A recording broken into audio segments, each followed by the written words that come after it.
e se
e a tutti gli ascoltatori da Giulio Cainarca. Ben trovati all'appuntamento con la rassegna stampa. È martedì 4 giugno, prima pagina dell'agenzia ANSA.it, l'ultimatum di Conte o penultimatum come lo chiamano in molti, chiarezza subito o lascio, ma sugli appalti è rottura. Il Premier avvisa Lega e 5 Stelle, resto disponibile a lavorare con la massima determinazione, ma non posso farlo da solo. Le due forze politiche devono essere consapevoli del loro compito, dice il Presidente del Consiglio. Dichiarazioni di lealtà da parte di Di Maio e Salvini, serve un vertice subito, ma dura poco, interrotta dopo un'ora la riunione sullo sblocca cantieri. Secondo titolo, Alina Wertmüller, classe 1928, l'Oscar alla carriera. L'Academy of Motion Picture Arts and Sciences ha annunciato che tra gli Oscar alla carriera assegnati quest'anno c'è anche la statuetta per la regista italiana Lina Wertmüller. Trump in visita a Londra, il sindaco Khan è un perdente. Il sindaco aveva paragonato il linguaggio di Trump a quello fascista. Il presidente americano a Buckingham Palace lo accolgono la regina e il principe Carlo. Mentre in Molise mancano i medici, arrivano i medici militari. Dice il commissario, la situazione è critica, i reparti rischiano la chiusura. 30 anni fa Tiananmen, arresti e stretta per l'anniversario, la denuncia di Amnesty International, mentre la Cina blocca anche Wikipedia.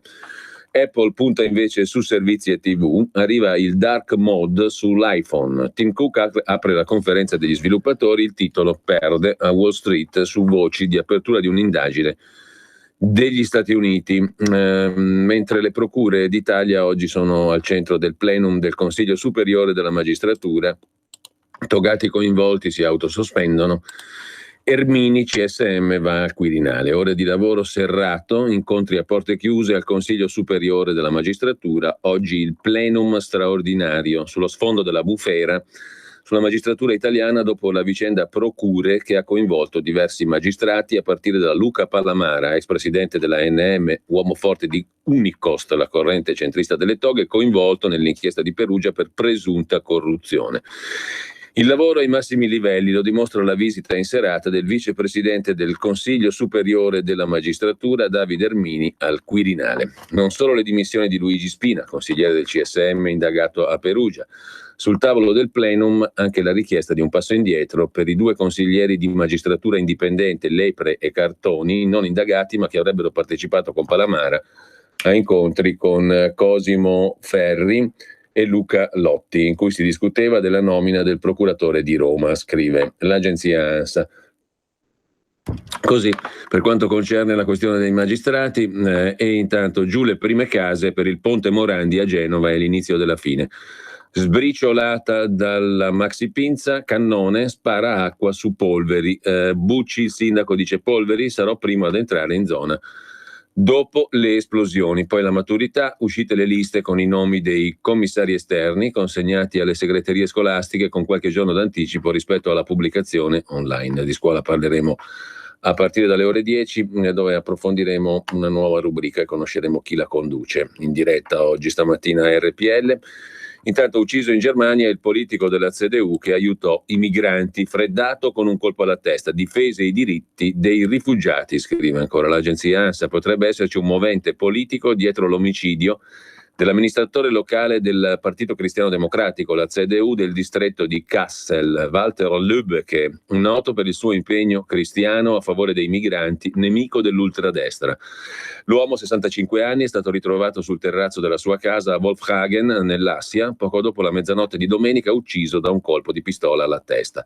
Secondo gli inquirenti, Lübke sarebbe stato colpito a distanza ravvicinata da un'arma di piccolo calibro, non ancora ritrovata. È da escludere l'eventualità del suicidio, ha detto la polizia. Nessuna prova di un colpevole o di un movente, ha dichiarato la presidente dell'ufficio criminale dell'Assia. Si indaga in tutte le direzioni, scrive ancora l'agenzia ANSA in prima pagina. E poi ancora dalla prima pagina dell'agenzia ANSA, video con pistola, polemica a Ferrara su un candidato della Lega che si difende, immagini vecchissime che ho tolto dalla rete. Polemica a Ferrara, domenica si vota per il ballottaggio.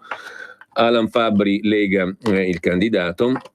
Polemica per un vecchio video di un candidato al consiglio comunale della Lega, Stefano Solaroli, nel quale si vede egli stesso a letto con una pistola. Si tratta di un video di qualche anno fa, pubblicato su YouTube, tolto dalla rete, ridiffuso nelle ultime ore. La vicenda ha suscitato polemiche. Fanno i moderati, fanno quelli che baciano il crocefisso, ma questo video racconta quel che sono. Quest'uomo, se Alan Fabbri vincerà, entrerà in consiglio comunale a Ferrara, dice il segretario regionale del PD Calvano.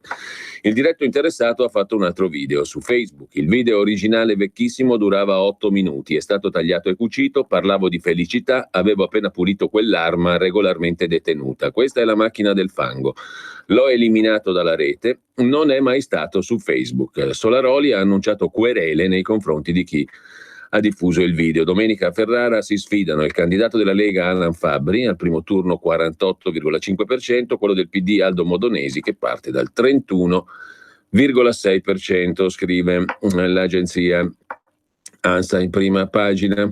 Mentre sempre dall'ANSA, molesta soldatesse, maresciallo indagato e poi sospeso, 2 ufficiali lo avrebbero coperto, l'esercito lo difende. Diamo uno sguardo anche ad adnkronos.com. In apertura su ADN Kronos l'ultimatum di Conte, il Presidente del Consiglio in conferenza stampa dice: se non ci sono le condizioni rimetterò il mandato.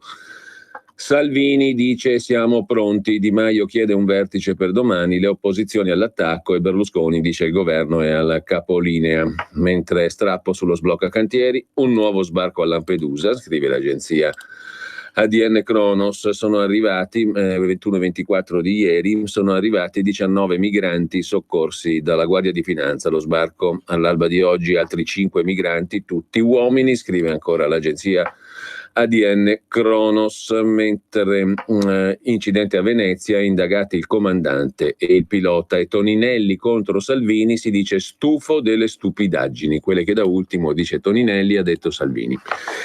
L'agenzia Agi.it, l'apertura è sul discorso di Conte che crea malumori nella Lega e nei 5 Stelle, cosa ne pensa l'opposizione, l'ultimatum alla maggioranza e perché i pensionati sono scesi in piazza contro il governo, criticano le scelte economiche dell'esecutivo. Poi Trump a Londra critica duramente le catene dell'Unione Europea, scrive ancora l'agenzia Agi e poco altro. A questo punto andiamo a dare un'occhiata come al solito alle pagine Facebook di Matteo Salvini e di Luigi Di Maio.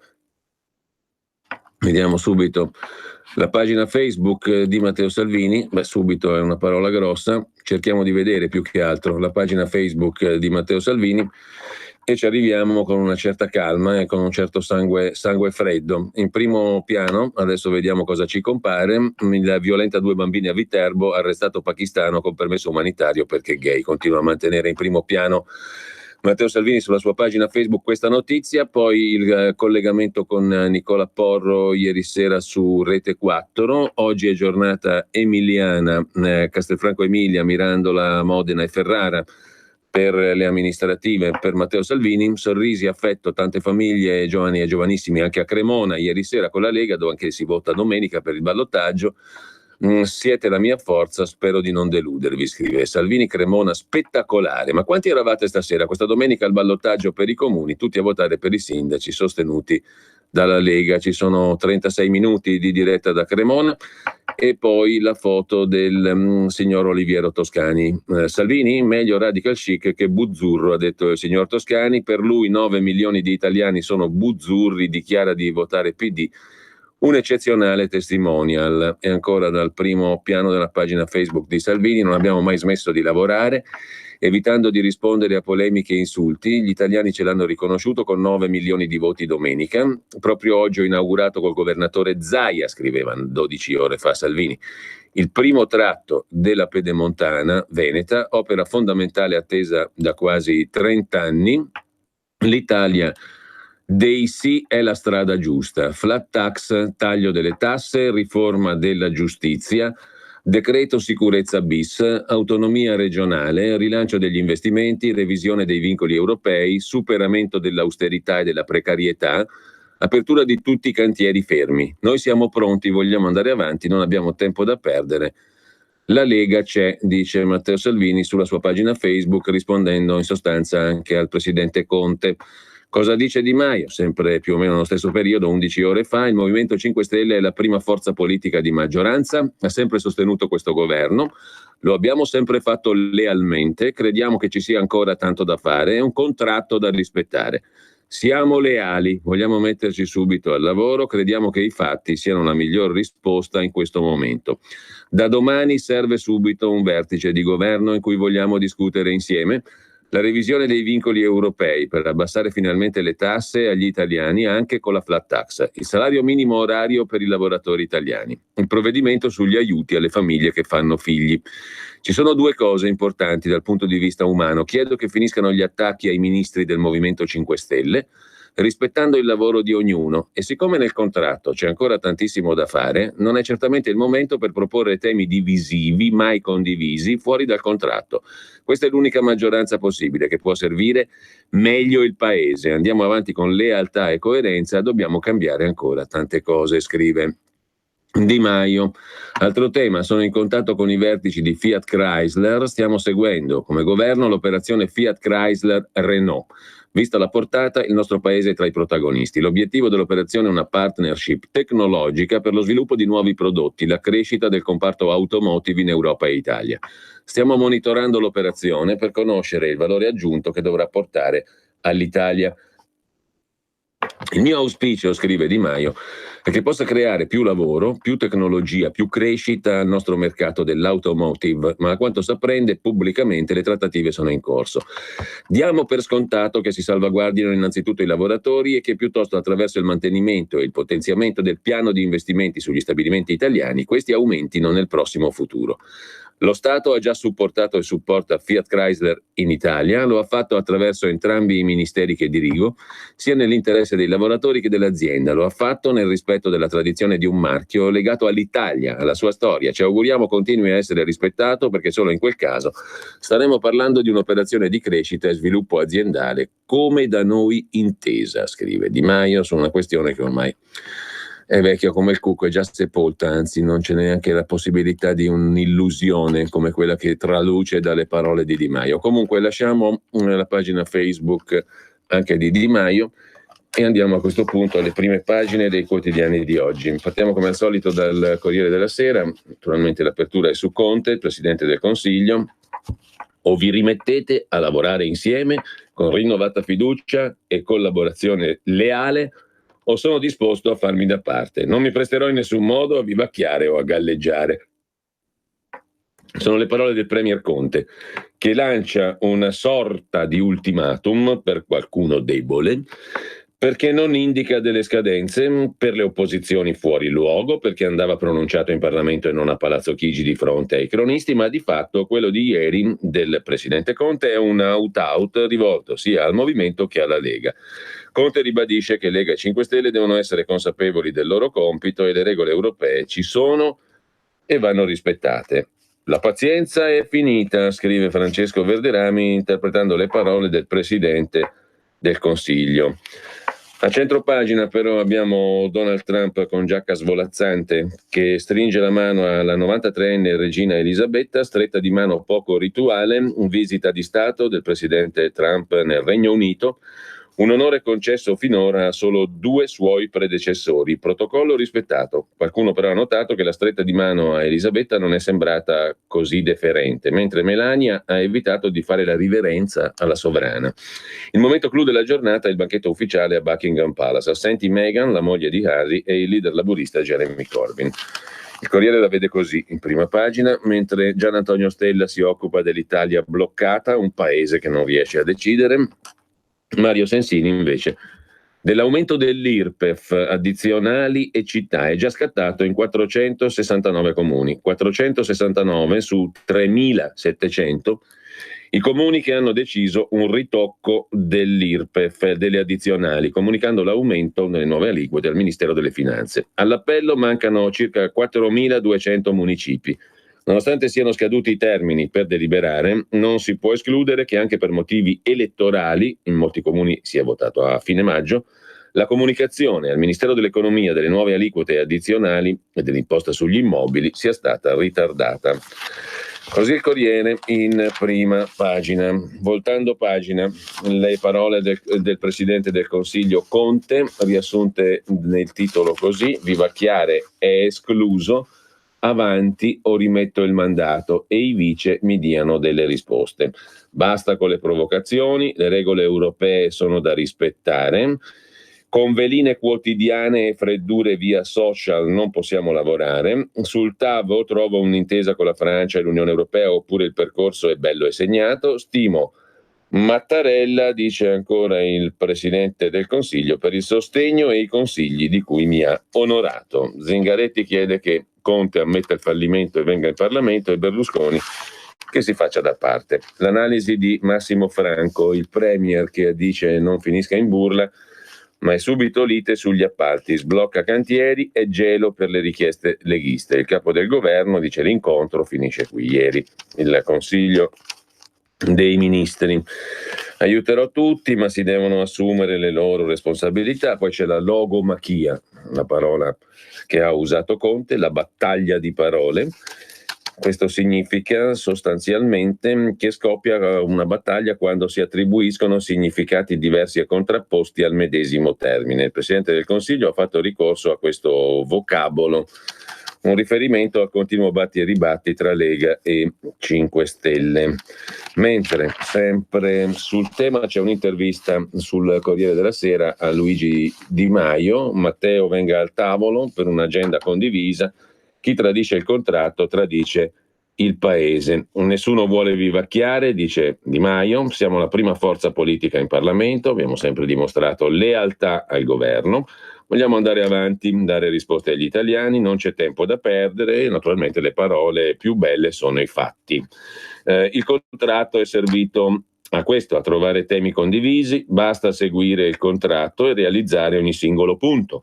Sapevamo, dice ancora il capo politico dei 5 Stelle, ministro Di Maio e vice premier, di essere 2 forze politiche differenti, ma siamo accomunati da un contratto che mette al primo posto solo provvedimenti che servono a rilanciare il paese e a tutelare i diritti dei cittadini.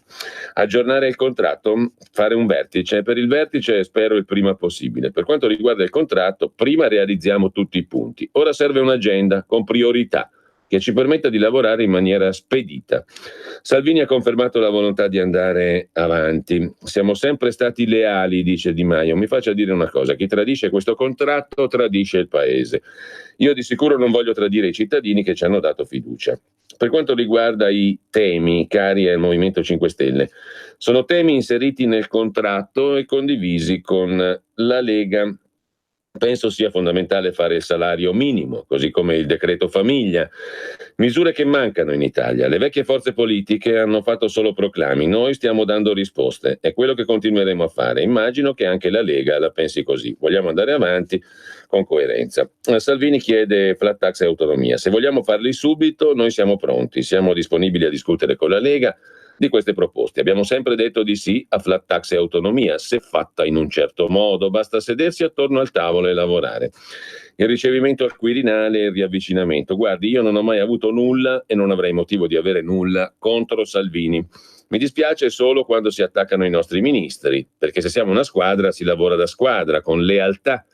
La decisione è semplice, vogliamo continuare a lavorare per il Paese. Il Movimento 5 Stelle c'è, seguendo passo passo i punti del contratto.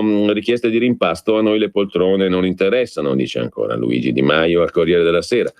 Quel che posso dirle è che in questi giorni ho sentito troppi attacchi ai ministri del movimento. Agli italiani non interessa del rimpasto, polemiche, attacchi. Gli italiani vogliono vederci lavorare. È quel che dobbiamo fare, basta messaggi virtuali. Quanto ai 5 Stelle e al traino della Lega, non faccio questi calcoli elettorali, non li ho mai fatti. Il Premier ha detto che sul TAV o c'è intesa con la Francia e l'Unione Europea oppure l'iter è segnato. Del caso si sta occupando il Premier, dice Di Maio. Confidiamo nel suo operato. Sono certo che troverà la soluzione migliore.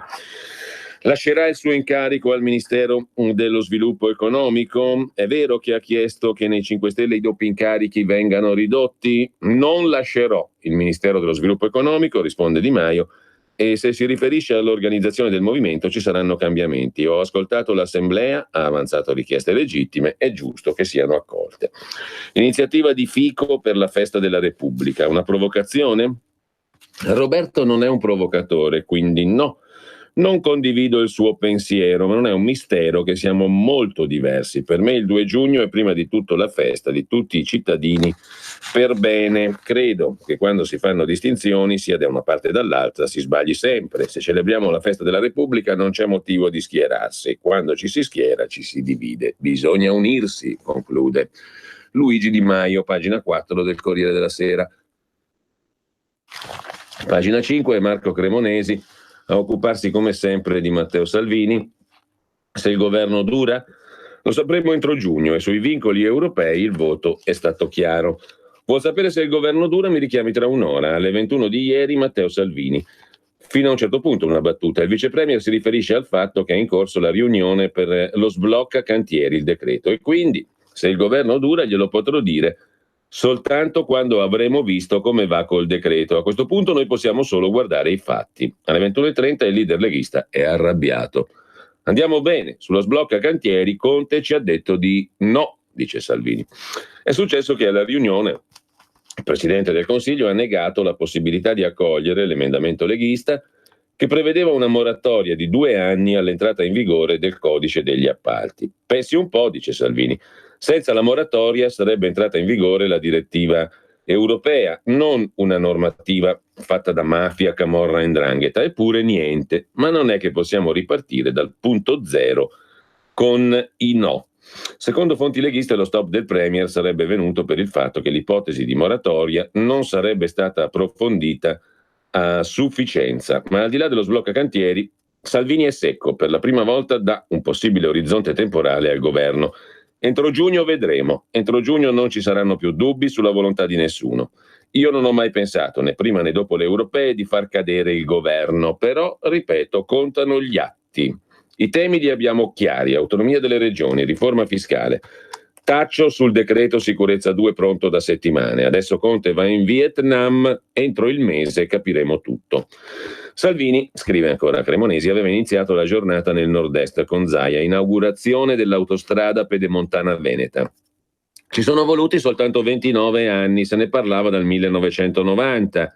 È questo che la gente ci chiede: realizzare le opere, sburocratizzare, dare un taglio agli stop incomprensibili. Ma nell'orizzonte, dice Salvini, non ci possono essere timidezze, ci vuole l'ambizione di un grande progetto.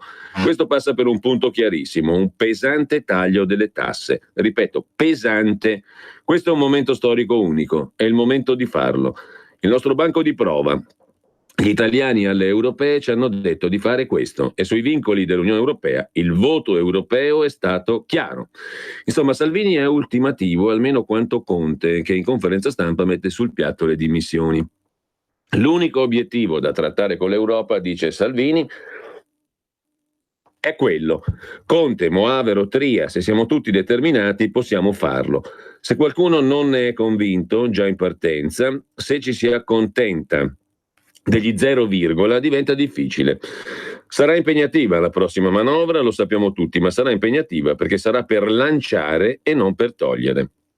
Di Maio, dopo l'intervento di Conte, ha chiesto che cessino gli attacchi contro i ministri 5 Stelle. Con gli amici a 5 Stelle, dice Salvini, per 11 mesi su 12, a dispetto di tutto e tutti, ho lavorato bene. L'ultimo mese è stato sgradevole, con attacchi personali pesantissimi, il nome della Lega associato a Tangentopoli, usato a sproposito, parlando di mafia, inchieste e indagini. Tra l'altro non mi pare che questo tipo di tema continui a premiare con l'elettorato. E poi la staffilata al presidente della Camera Fico. Non mi pare che trasformare la festa della Repubblica nella festa dei Rom sia stata una buona idea. Spero proprio che Giuseppe Conte una telefonata gliel'abbia fatta. Alla conferenza stampa di Conte Salvini aveva già risposto via Facebook: noi non abbiamo mai smesso di lavorare, evitando di rispondere a polemiche e anche insulti, e gli italiani ce l'hanno riconosciuto con 9 milioni di voti domenica. L'Italia dei sì è la strada giusta, ha detto ancora Salvini. Flat tax e taglio delle tasse, riforma della giustizia, decreto sicurezza bis, autonomia regionale, rilancio degli investimenti, revisione dei vincoli europei e superamento dell'austerità e della precarietà, apertura di tutti i cantieri fermi. Siamo pronti, vogliamo andare avanti, non abbiamo tempo da perdere. Così Matteo Salvini. Sul Corriere della Sera ne riporta le parole Marco Cremonesi. Sul Corriere del Veneto invece la Pedemontana, presto aperto il secondo tratto, superstrada veneta, la Lega inaugura i primi 7 chilometri e punge i 5 Stelle assenti. Siamo l'Italia dei sì. Proteste no global, scrive ancora il Corriere del Veneto. E poi i volti e le braccia della Pedemontana sono i 1860 operai che ci hanno lavorato, noi che abbiamo cambiato la nostra vita per costruirla, l'orgoglio degli operai, voci dal sud, competenze e fatiche e 2 morti, grande dolore. Ho lavorato, dice Luigi, sulla Salerno-Reggio Calabria, anche lì i residenti protestavano. Sono palermitano, dice Dario, ma sono vicentino da quando avevo 18 anni. La mia famiglia è qui con me.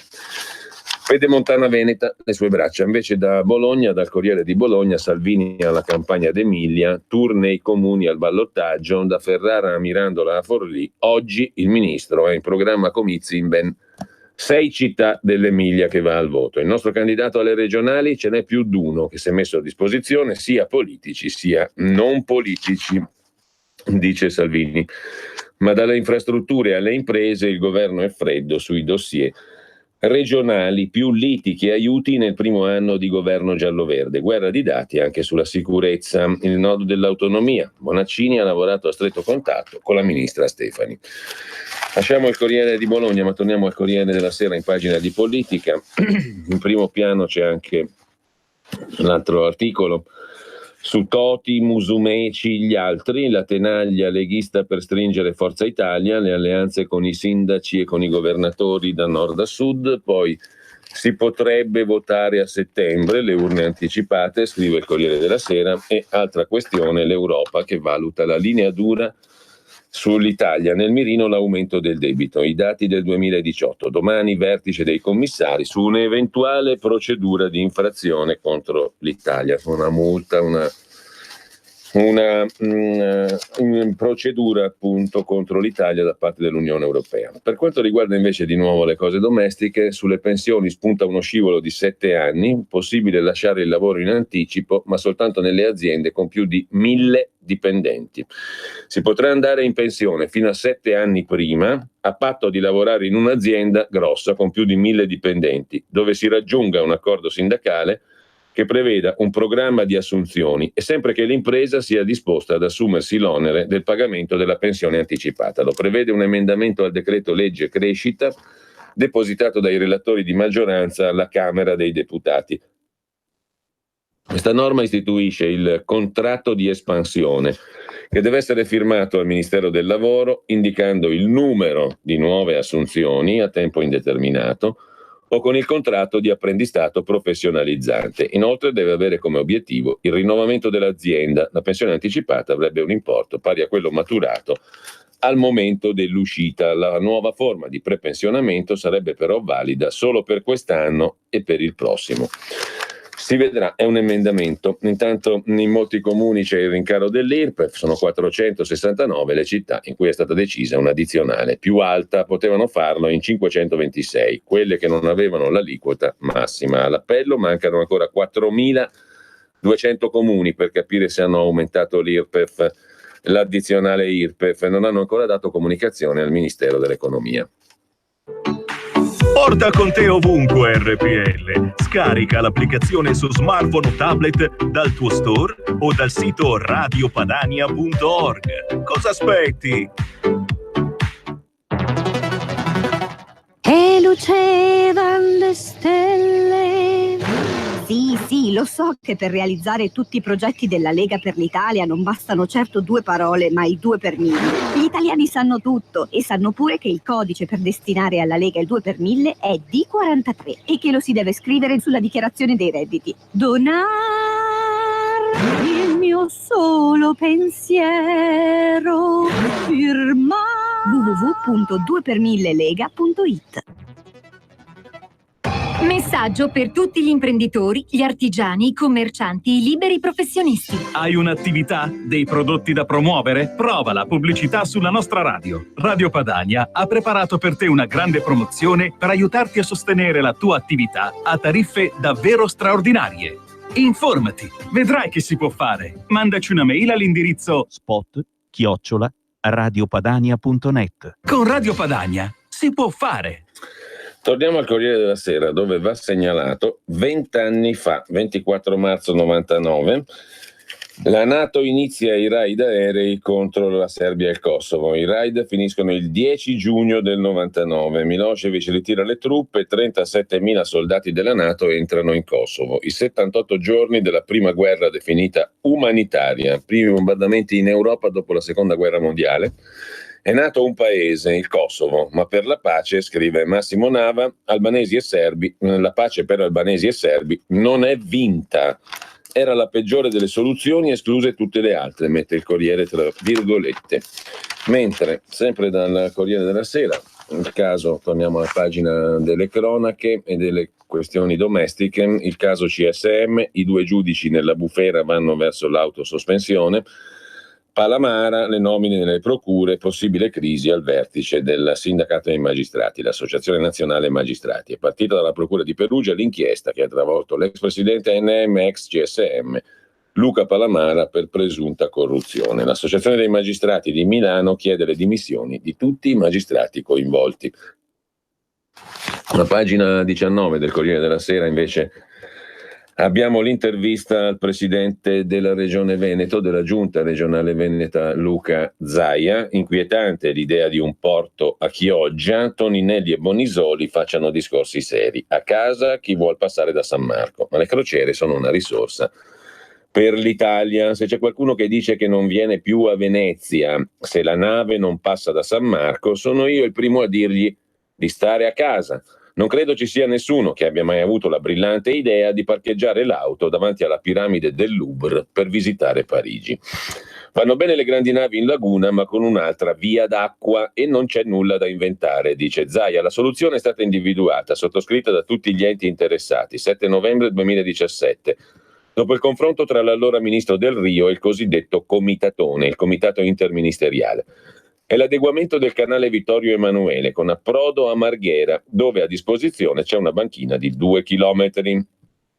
Soluzione arrivata con un certo ritardo e rimasta sulla carta.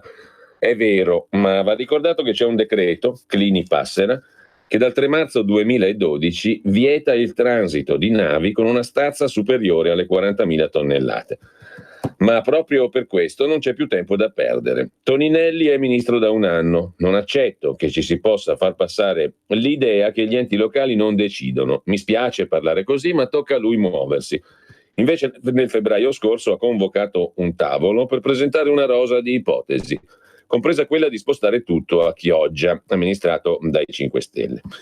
Idea che mi ha fatto fare un salto sulla sedia. La trovo un'ipotesi inquietante. In un contesto delicato, pieno di vincoli come quello della Laguna Veneta, pensare di creare a Chioggia un nuovo porto è fuori dalla realtà, come se qualcuno pensasse di aprire una nuova finestra al Colosseo. Voglio richiamare Toninelli alla soluzione concordata nel 2017. Quando è trascorso 1 anno dall'insediamento del governo, il ministro non può venirci a dire che ha pronta una soluzione. Quale sarebbe di grazia? Il ministro dei beni culturali Bonisoli intanto ha messo vincoli sulla laguna e chiede agli enti locali di ritirare i ricorsi. Anche qui, dice Zaia, c'è da rimanere stupiti.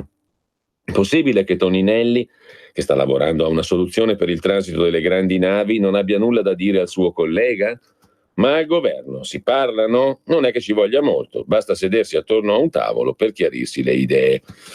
Sono contrario ai vincoli, cerchiamo di non passare da un eccesso all'altro. I vincoli accontentano solo le posizioni degli irriducibili, per i quali esiste un'unica soluzione: fuori le grandi navi dalla laguna veneta. Un risultato che non vogliono né la regione né il comune di Venezia. Le crociere danno un contributo fondamentale alla nostra economia, posti di lavoro, ricchezza portata dai turisti. Non possiamo farne a meno, questo deve essere chiaro agli italiani. Venezia non è tappa di passaggio qualsiasi, ma è un home port, vale a dire che le crociere iniziano e finiscono a Venezia. Se per ragioni ideologiche chiudiamo la laguna, chi pagherà un prezzo pesantissimo non sarà la sola Venezia, ma tutto il comparto turistico nazionale. Non si scherza col fuoco, dice Luca Zaia, interpellato dal Corriere della Sera, dal quale citiamo ancora la pagina della cultura. Oggi è in edicola la biografia di Vladimir Ilyich Ulyanov, detto Lenin, fondatore del sistema sovietico, scritta da Viktor Siebestien. Lenin fu il vero padre dei Gulag. L'anima totalitaria del bolscevismo c'era già in lui. Si rese conto che la classe operaia tendeva ad accontentarsi delle riforme, teorizzò il ruolo guida del suo partito, che poi si tradusse nella dittatura. Lasciamo con ciò il Corriere della Sera. È una cosa curiosa dalla cronaca milanese e lombarda: 4 rotoli di biglietti vergini ricomparsi all'ATM Point di Loreto. Il mistero dei 10.000 ticket abbandonati in bianco, una bobina dello stesso genere ritrovata in un parcheggio tra altri 21 rotoli più vecchi risalenti al 2006 per stampare tagliandi. Una segnalazione anonima che ritorna sulla truffa dei biglietti ATM clonati che venivano venduti ai passeggeri rubando gli incassi, sulla quale da gennaio del 2018 indaga la Procura di Milano. Da Milano a Bergamo, la giunta Gori che mescola le carte, Marchesi e Messina, le due novità. Una delle due novità arriva dal mondo delle cooperative. Il sindaco conferma 7 membri della giunta. Gori ha tenuto per sé alcune deleghe: comunicazione, attività produttive, commercio e turismo, personale, società, enti partecipati. Il vice sindaco ha le deleghe al bilancio. Insomma, poche novità, una delle quali viene dal mondo delle cooperative per la giunta bergamasca. Mentre lasciamo a Milano con il giorno che si occupa della vicenda Mazzette Tangenti, politica, appalti, al centro della quale c'era Nino Caianiello, coordinatore di Forza Italia a Varese. Il Tribunale del Riesame ha stabilito che Caianiello resta in cella, no alla competenza territoriale spostata a Busto Arsizio. Il suo legale fa ricorso, mentre sempre dal giorno l'arcivescovo di Milano Delpini si rivolge agli islamici. Lavoriamo per la pace, ha detto nel messaggio, per la fine del Ramadan. Mi rivolgo a voi come fratelli. Vi ringrazio per la testimonianza di fede che ci avete dato col digiuno e la carità. Il dialogo fra le religioni abramitiche, la solita solfa, è un bene non soltanto per i credenti, ma per tutta la comunità umana. Continuare a costruire relazioni pacifiche in una Milano sempre più plurale per ottenere sempre più armonia. E andiamo tutti in pace. Mentre da Repubblica in cronaca milanese, Formigoni scrive dal carcere: vivo il presente, il tempo è poco. La lettera al mensile Tempi la troveremo in prima pagina sul quotidiano Libero. Il quotidiano nazionale invece ci presenta sul quadro politico l'analisi del direttore Michele Brambilla. C'è la rissa fra Lega e 5 Stelle, ma allora era vero. Dio ci protegga dall'ira dei timidi, diceva Andreotti. Giuseppe Conte si era presentato un anno fa agli italiani ignari della sua esistenza come un professore per bene, ma appunto timido, o meglio intimidito dall'esuberanza dei 2 Dioscuri che lo tenevano in ostaggio. Ieri ha tirato fuori gli artigli, scrive Brambilla, e se voleva dimostrare di non essere il vice di se stesso, ci è riuscito. In 26 minuti ha detto molte cose, per dirne una. Il premier sono io. Come re Giorgio VI riuscì a vincere la balbuzie per chiamare a raccolta il popolo a inizio guerra, così Conte ha vinto l'attitudine al basso profilo per parlare agli italiani in un momento meno drammatico ma non allegro. Ci ha fatto simpatia, è stato garbato in un mondo di sgarbati, elegante in un mondo di scamiciati. Ha difeso le istituzioni in un mondo di iconoclasti, ha annunciato di essere pronto a lasciare la poltrona in un mondo in cui tutti la tengono attaccata al deretano, ha ammesso un proprio errore, sottovalutato l'effetto della campagna elettorale sull'attività del governo in un mondo in cui nessuno sbaglia. Ha detto basta alla politica di selfie e like, richiamando l'importanza dei giornali. Grazie. E tuttavia due dubbi. Il primo, scrive Brambilla, riguarda la sede in cui il discorso è stato pronunciato. Un discorso così si fa alle Camere chiedendo la fiducia, mai si era vista una cosa così. Secondo dubbio, l'efficacia. L'appello è parso disperato, che Salvini e Di Maio lo seguano, non lo crede neppure lui. E qui, visto che Conte si è tolto ieri Sassolini dalle scarpe, ce lo togliamo uno pure noi.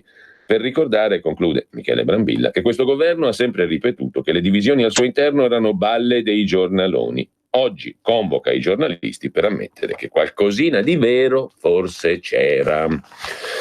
Altro che, mentre sempre dal Quotidiano Nazionale, l'Italia dello stallo, stop a 203 cantieri, tolti 1,8 miliardi, l'ex vice ministro Nencini dice sono soldi destinati al reddito di cittadinanza. 203 le opere, lo stop ai cantieri ANAS previsti dai governi Renzi e Gentiloni, 16 miliardi il valore complessivo delle opere cantierabili che sono state rinviate, 203 opere, 16 miliardi e mezzo, questo è il calcolo però dell'ex sottosegretario Nencini dei governi Renzi e Gentiloni.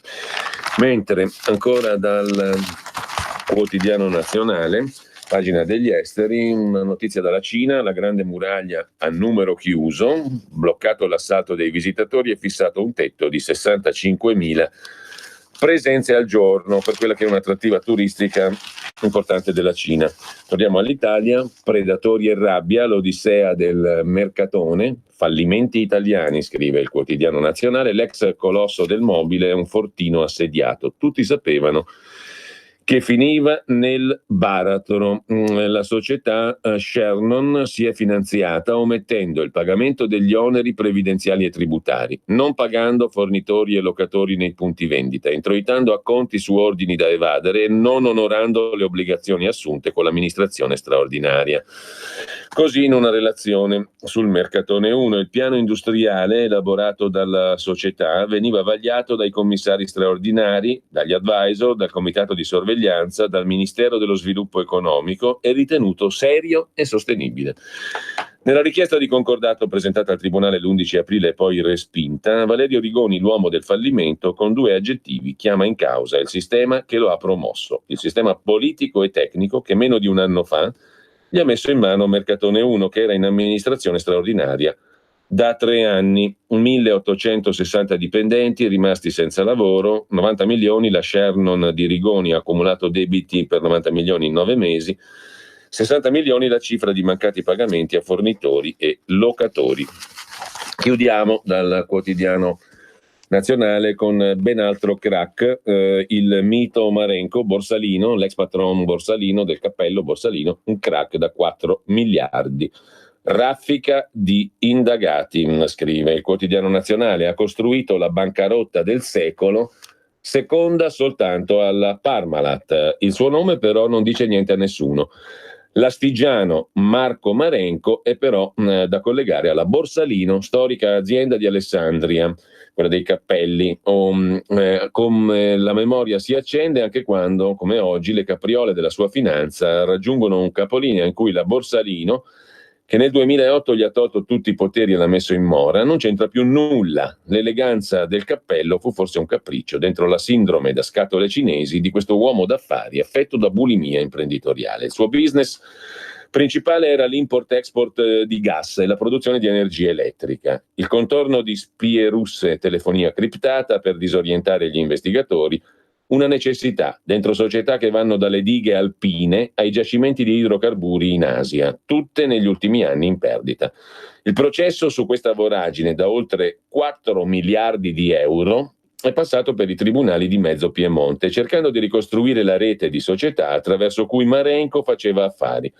L'ex patron della Borsalino ha già scontato 3 anni di carcere, patteggiato una prima condanna per bancarotta fraudolenta. Oggi l'operazione Dedalo, che racconta di truffa aggravata, appropriazione indebita, bancarotta aggravata, raggiunge una tappa importante, destinata ad aprire una nuova fase processuale. 51 persone indagate, 107 milioni di euro di beni sequestrati dalla procura di Asti, una polizza assicurativa da 5 milioni, certificati azionari per 50 milioni, una villa a Campione. Il procuratore Perduca e il PM Tarditi hanno messo in luce una galassia di almeno 190 società in Italia e all'estero, incastrate in catene partecipative, spesso all'ombra di aziende offshore in paradisi fiscali. Il piano dell'imprenditore, creare un impero di piccoli tasselli dietro i quali c'era sempre lui, ha avuto una tenuta sorprendente e una metodicità efficace. Distrarre e nascondere somme di denaro, partecipazioni, beni, effettuare compravendite fittizie, trasferimenti oltre confine, perfino resurrezioni di aziende decotte definite scialuppe di salvataggio, tutto a ritmo frenetico con una rete di amministratori compiacenti, teste di legno, prestanome, revisori dei conti pronti a chiudere un occhio. Hanno dato una mano Isole Vergini, Britanniche, Isola di Man, Panama, Malta, Cipro, Liechtenstein e Lussemburgo, quello di Juncker. Alla fine è emerso che alcuni degli indagati si servivano della collaborazione anche di pubblici ufficiali che garantivano al re del gas servizi di sicurezza o notizie sullo stato delle indagini.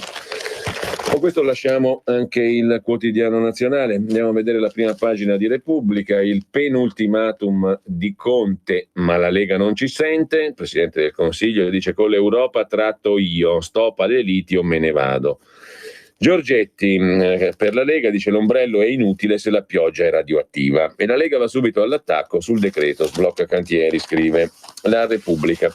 E intanto retroscena nel Movimento 5 Stelle intorno a Fico, cresce il fronte anti-Lega, Di Maio teme il ribaltone e poi c'è la girandola dei portavoce. Ora Casalino e lo staff rischiano, cambia tutto nella comunicazione a 5 Stelle. Della questione del maxi scivolo per le pensioni, via dal lavoro fino a 7 anni prima se in imprese con più di 1000 lavoratori, abbiamo detto, è l'emendamento della maggioranza al decreto crescita. E sempre da Repubblica il caso Renault Fiat Chrysler, il governo francese vuole più potere e un posto nel consiglio di amministrazione, perché i nazionalisti sono chi sono? Sono i sovranisti? Sono i buzzurri? No, i nazionalisti sono quelli che si fanno giustamente gli affari propri. Sono ore decisive per la fusione tra Renault e Fiat Chrysler. Il ministro dell'economia Bruno Le Maire, francese, ha alzato il tiro, ha detto di non volere accettare il diktat, prendere o lasciare, rispetto all'offerta formulata da Fiat Chrysler. Dopo un incontro tra Le Maire e il presidente del gruppo italiano John Elkann, i negoziati sono andati avanti in vista del consiglio di amministrazione di Renault previsto questo pomeriggio. Il governo francese è azionista con il 15% della Renault e continua a difendere la fusione come un'opportunità, ma chiede maggiori garanzie, più potere e un posto nel consiglio di amministrazione. Mentre sempre da Repubblica, per la pagina economica, via dall'Italia 700 imprese, sono i dati dell'Istat sulla fuga tra 2015 e 2017, ma le delocalizzazioni sono in frenata. Questo è un dato positivo per l'impresa italiana. E poi le notti in fabbrica per dare un futuro a mamma Whirlpool, siamo a Napoli, e l'antitrust su Google, ma trema anche Facebook. Il governo americano vuole ridurre il potere dei colossi web che crollano in borsa. Sul motore di ricerca ipotesi di spacchettamento come accadde con AT&T su Google, appunto. I timori di una maxi offensiva antitrust contro i colossi della Silicon Valley, istigata sia da Donald Trump che da Bernie Sanders e dalla sinistra democratica. I timori dunque di un faro dell'antitrust contro la Silicon Valley, i colossi di internet, ha provocato ieri nuove incertezze, colpendo in particolare Google e Facebook, ma anche Amazon e Apple, con Google e Facebook che a un certo punto hanno perso più del 7%. L'intero indice Nasdaq è entrato in un calo del 10% rispetto al record storico del maggio scorso. I giganti tecnologici americani sono nel mirino dell'Unione Europea Già a luglio scorso Bruxelles aveva dato una multa di 5,1 miliardi di dollari a Google per abuso di posizione dominante. Gli Stati Uniti invece sono stati più lenti nel reagire agli enormi poteri acquisiti da Big Tech, anche grazie all'assenza di un quadro normativo. Ma le violazioni della privacy da parte di Facebook o le proteste dei concorrenti di Amazon e Google hanno avviato una svolta. Si vedrà ancora da Repubblica.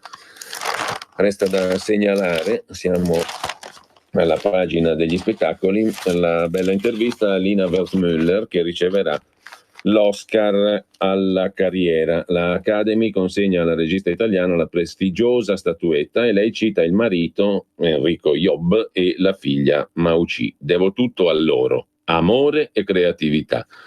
Con una mano sventola la sigaretta, a 91 anni, con l'altra tiene la cornetta del telefono che squilla. Gli amici e i colleghi di Lina Wertmüller chiamano per congratularsi per l'Oscar alla carriera che la regista, 91 anni ad agosto, riceverà il 27 ottobre a Los Angeles con David Lynch, Wes Studi e Geena Davis. Come festeggiamo? Vediamo un po' se c'è qualcosa con cui brindare, dice Lina Wertmüller. Mi ha dato la notizia mia figlia Mao Chi, sono onorata, un po' sorpresa, molto grata, prendo l'Oscar volentieri, andrò certamente a ritirarlo. Non c'è una spiegazione per il successo o per l'insuccesso. Ho cercato sempre di fare bei film, i miei film sono piaciuti in America, ne ho girato anche qualcuno lì, anche se l'America mi è stata un po' larga, sono sempre andata dove mi davano possibilità di realizzarne. Ho sempre avuto un certo gusto per il grottesco che ho proposto nel mio cinema. Distorcere la realtà è sempre stato il mio modo di raccontarla, dice Lina Wertmüller in questa intervista su Repubblica. Dedico l'Oscar a mia figlia e mio marito Enrico Job, non solo per amore, ma perché la sua visione, la sua creatività sono stati fondamentali per il mio cinema. Devo quasi tutto a lui, il premio è anche suo. Mi piace anche ricordare attori che per me sono stati fondamentali, Mariangela Melato, Giancarlo Giannini, con cui ho condiviso film che hanno avuto successo nel mondo e che moltissimi ricordano peraltro. Con questo lasciamo anche Repubblica e andiamo alla Stampa di Torino. L'apertura in prima pagina è con questo titolo: lo strappo di Conte con la Lega, le minacce ai vice premier, basta liti o lascio, poi lo scontro a Palazzo Chigi sullo sblocca cantieri. Per evitare le procedure europee, ha detto Conte, serve coesione e non campagne elettorali permanenti. Il voto a settembre si affaccia all'incubo dei comizi balneari, scrive la Stampa. Intanto Bruxelles prepara il processo sul debito all'Italia. Marcello Sorgi commenta: l'avvocato Conte ha aperto la crisi in diretta TV. A pagina 3 il consueto retroscena di Alberto Amedeo La Mattina. Salvini adesso accarezza l'idea di un Conte bis, cambi in corsa con la volontà di dettare l'agenda.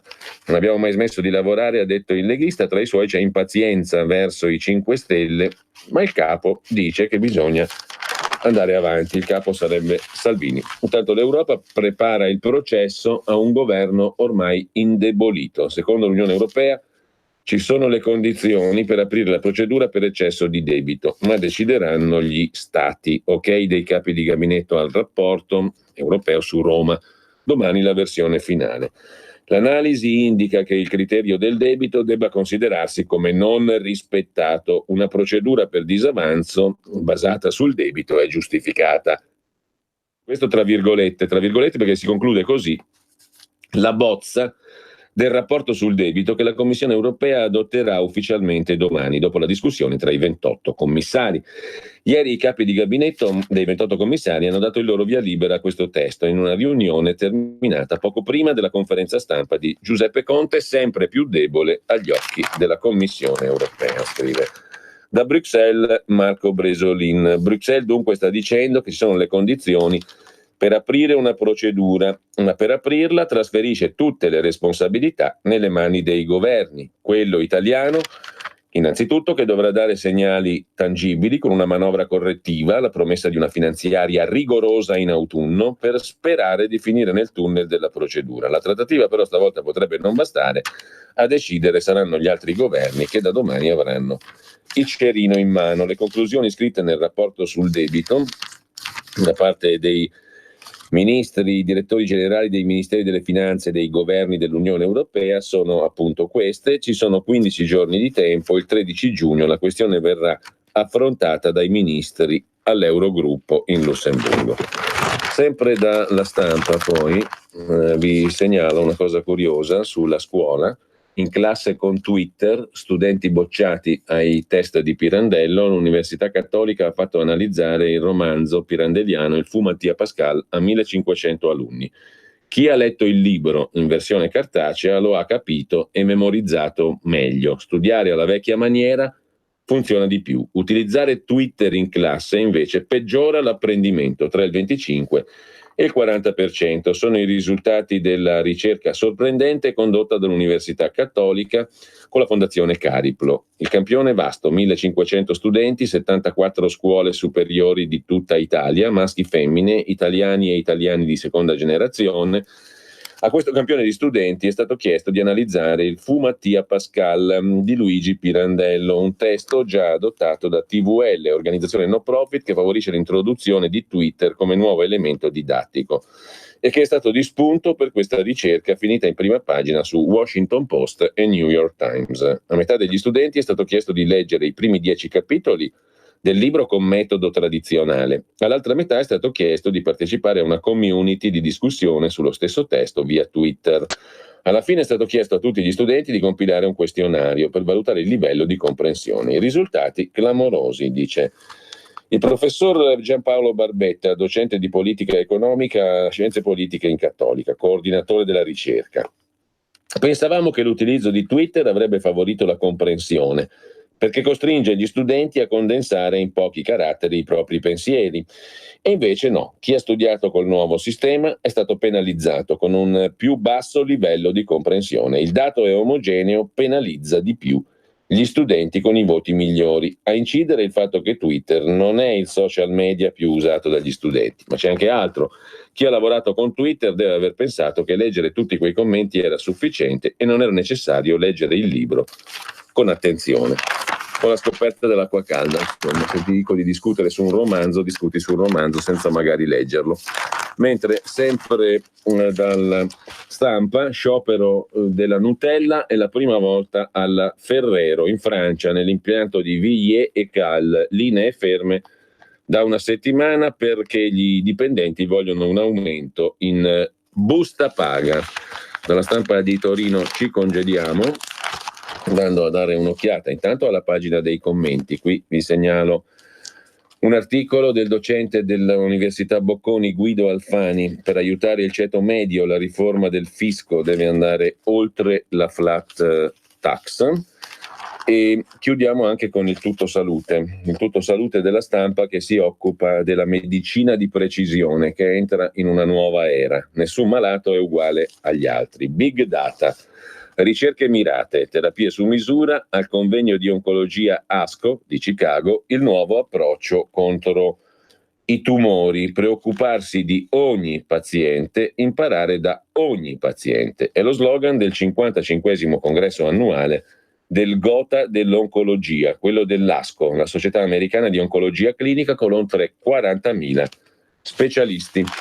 Lasciamo la Stampa, andiamo a vedere La Verità. La Verità apre con la minaccia di Conte, un governo tecnico, il Premier mette sul piatto le sue dimissioni, se Di Maio e Salvini non la smettono di litigare, scrive Maurizio Belpietro, mentre grande stampa e palazzi che contano spingono per le elezioni anticipate. Ma c'è il rischio di fregatura, il rischio dietro l'angolo è quello di un altro governo tecnico sostanzialmente. Pausa. 2019. Ma chi ha parlato? Sono io, la Digital Radio, quella del sistema DAB+, e sono strafelice perché dall'anno prossimo sarò ufficialmente in tutte le auto. È ora di vivere la magia della Digital Radio. Se stai pensando di comprare una nuova auto, pretendila con il sistema DAB+, il suono perfetto. Dal 2019 In tutte le auto nuove. Dibidi-dobidi DAB. anche Radio Padania è in Digital Radio. Messaggio per tutti gli imprenditori, gli artigiani, i commercianti, i liberi professionisti. Hai un'attività? Dei prodotti da promuovere? Prova la pubblicità sulla nostra radio. Radio Padania ha preparato per te una grande promozione per aiutarti a sostenere la tua attività a tariffe davvero straordinarie. Informati, vedrai che si può fare. Mandaci una mail all'indirizzo spot@radiopadania.net. Con Radio Padania si può fare. Sono Giovanna. Mondoflex. Voglio presentarvi una nuova promozione Mondoflex. Un materasso in memory ergonomico a 2 strati, completamente sfoderabile, a soli 199 euro. Con Mondoflex dormite sonni tranquilli. Vi aspetto. A Treviolo e a Melzo, il sabato orario continuato. Mondoflex reti e materassi. A Treviolo, Melzo, Monza, Erba, Crema, Castelmella, Briscia e Desenzano del Garda. Mondoflex, fornitore ufficiale Atalanta Bergamasca Calcio. Per la tua pubblicità su Radio Padania Libera, scrivi a spot@radiopadania.net. Porta con te ovunque RPL. Scarica l'applicazione su smartphone o tablet dal tuo store o dal sito radiopadania.org. Cosa aspetti? Ed ora che tempo farà? Le previsioni meteo. A tutti una buona giornata, come d'abitudine da prima la situazione. L'anticiclone dal Marocco raggiunge l'Italia e l'Europa centrale con prevalenti condizioni di bel tempo estivo per alcuni giorni. Tuttavia la risalita di aria calda dal Mediterraneo diventa un po' più umida, con aumento quindi della possibilità di temporali di calore. Vediamo la previsione nel dettaglio per oggi. Soleggiato e caldo estivo. Le temperature massime comprese tra 29 e 31 gradi, un po' afoso nelle aree metropolitane. Nel pomeriggio sviluppo di nubi torreggianti sui monti dove potrebbero verificarsi alcuni temporali di calore. Molto caldo anche in montagna, zero termico a 3700 metri. Per la giornata di domani tempo simile, abbastanza soleggiato, sempre caldo estivo. Nel pomeriggio annuvolamenti cumuliformi sui monti che porteranno alcuni temporali su Alpi e Prealpi, localmente in estensione all'alta pianura, soprattutto sul Piemonte. Per giovedì in parte soleggiato, meno caldo e nuvole irregolari con possibilità di rovesci e temporali soprattutto dal pomeriggio sul Piemonte, le Alpi e le Prealpi. Per la tendenza di venerdì e sabato non ci sono cambiamenti di rilievo, prosegue quindi soleggiato e caldo con nuvole pomeridiane e qualche temporale di calore, più probabile sul Piemonte, sulle Alpi e sulle Prealpi occidentali. Le temperature massime oscilleranno sempre tra i 28 e i 30 gradi. Con questo concludo, auguro a tutti una buona giornata. Avete ascoltato Che tempo farà? Le previsioni meteo. Cosa aspetti? Sostieni la nostra radio. Abbonati andando sul sito radiopadania.org. Clicca abbonati e segui le istruzioni.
Torniamo alla prima pagina della Verità con Marcello Veneziani. Però dei grillini al potere non se ne può davvero più. Non possiamo più permetterci, scrive Marcello Veneziani, un esecutivo in mano ai grillini. La sparata di Fico sulla festa della Repubblica è l'esempio emblematico di un movimento costruito sul nulla cosmico. Il presidente della Camera porta avanti le peggiori battaglie di sinistra. I limiti di Toninelli e Di Maio sono evidenti. Si salva giusto Conte. C'è un'intervista a Steve Bannon, è l'ora dei sovranisti, la gente ha bocciato il piano europeo, la vediamo dopo, di Marisia Luisa Rossi Hawkins, e poi il maxi scivolo per le grandi aziende, sopra i 1000 dipendenti, dice un emendamento potranno pensionare con 7 anni di anticipo. in caso di ristrutturazione. Il pezzo di Alessia Pedrielli su Fico che dedica la parata ai Rom, 5 di loro derubano chi assiste. Arrestate 5 ladre Rom alla parata del 2 giugno dopo la dedica del leader 5 Stelle. Hanno scippato una turista indiana, fermati anche un peruviano e un tunisino, mentre Veltroni rivendica di avere aperto la porta all'invasione, fallimento del PD, scrive Francesco Borgonovo, e poi ancora, ma perché Lerner, si domanda Antonello Piroso, deve stare in Rai e Maria Giovanna Maglie invece no? Perché Gad Lerner può pretendere una tribuna in Rai e la Maglie no?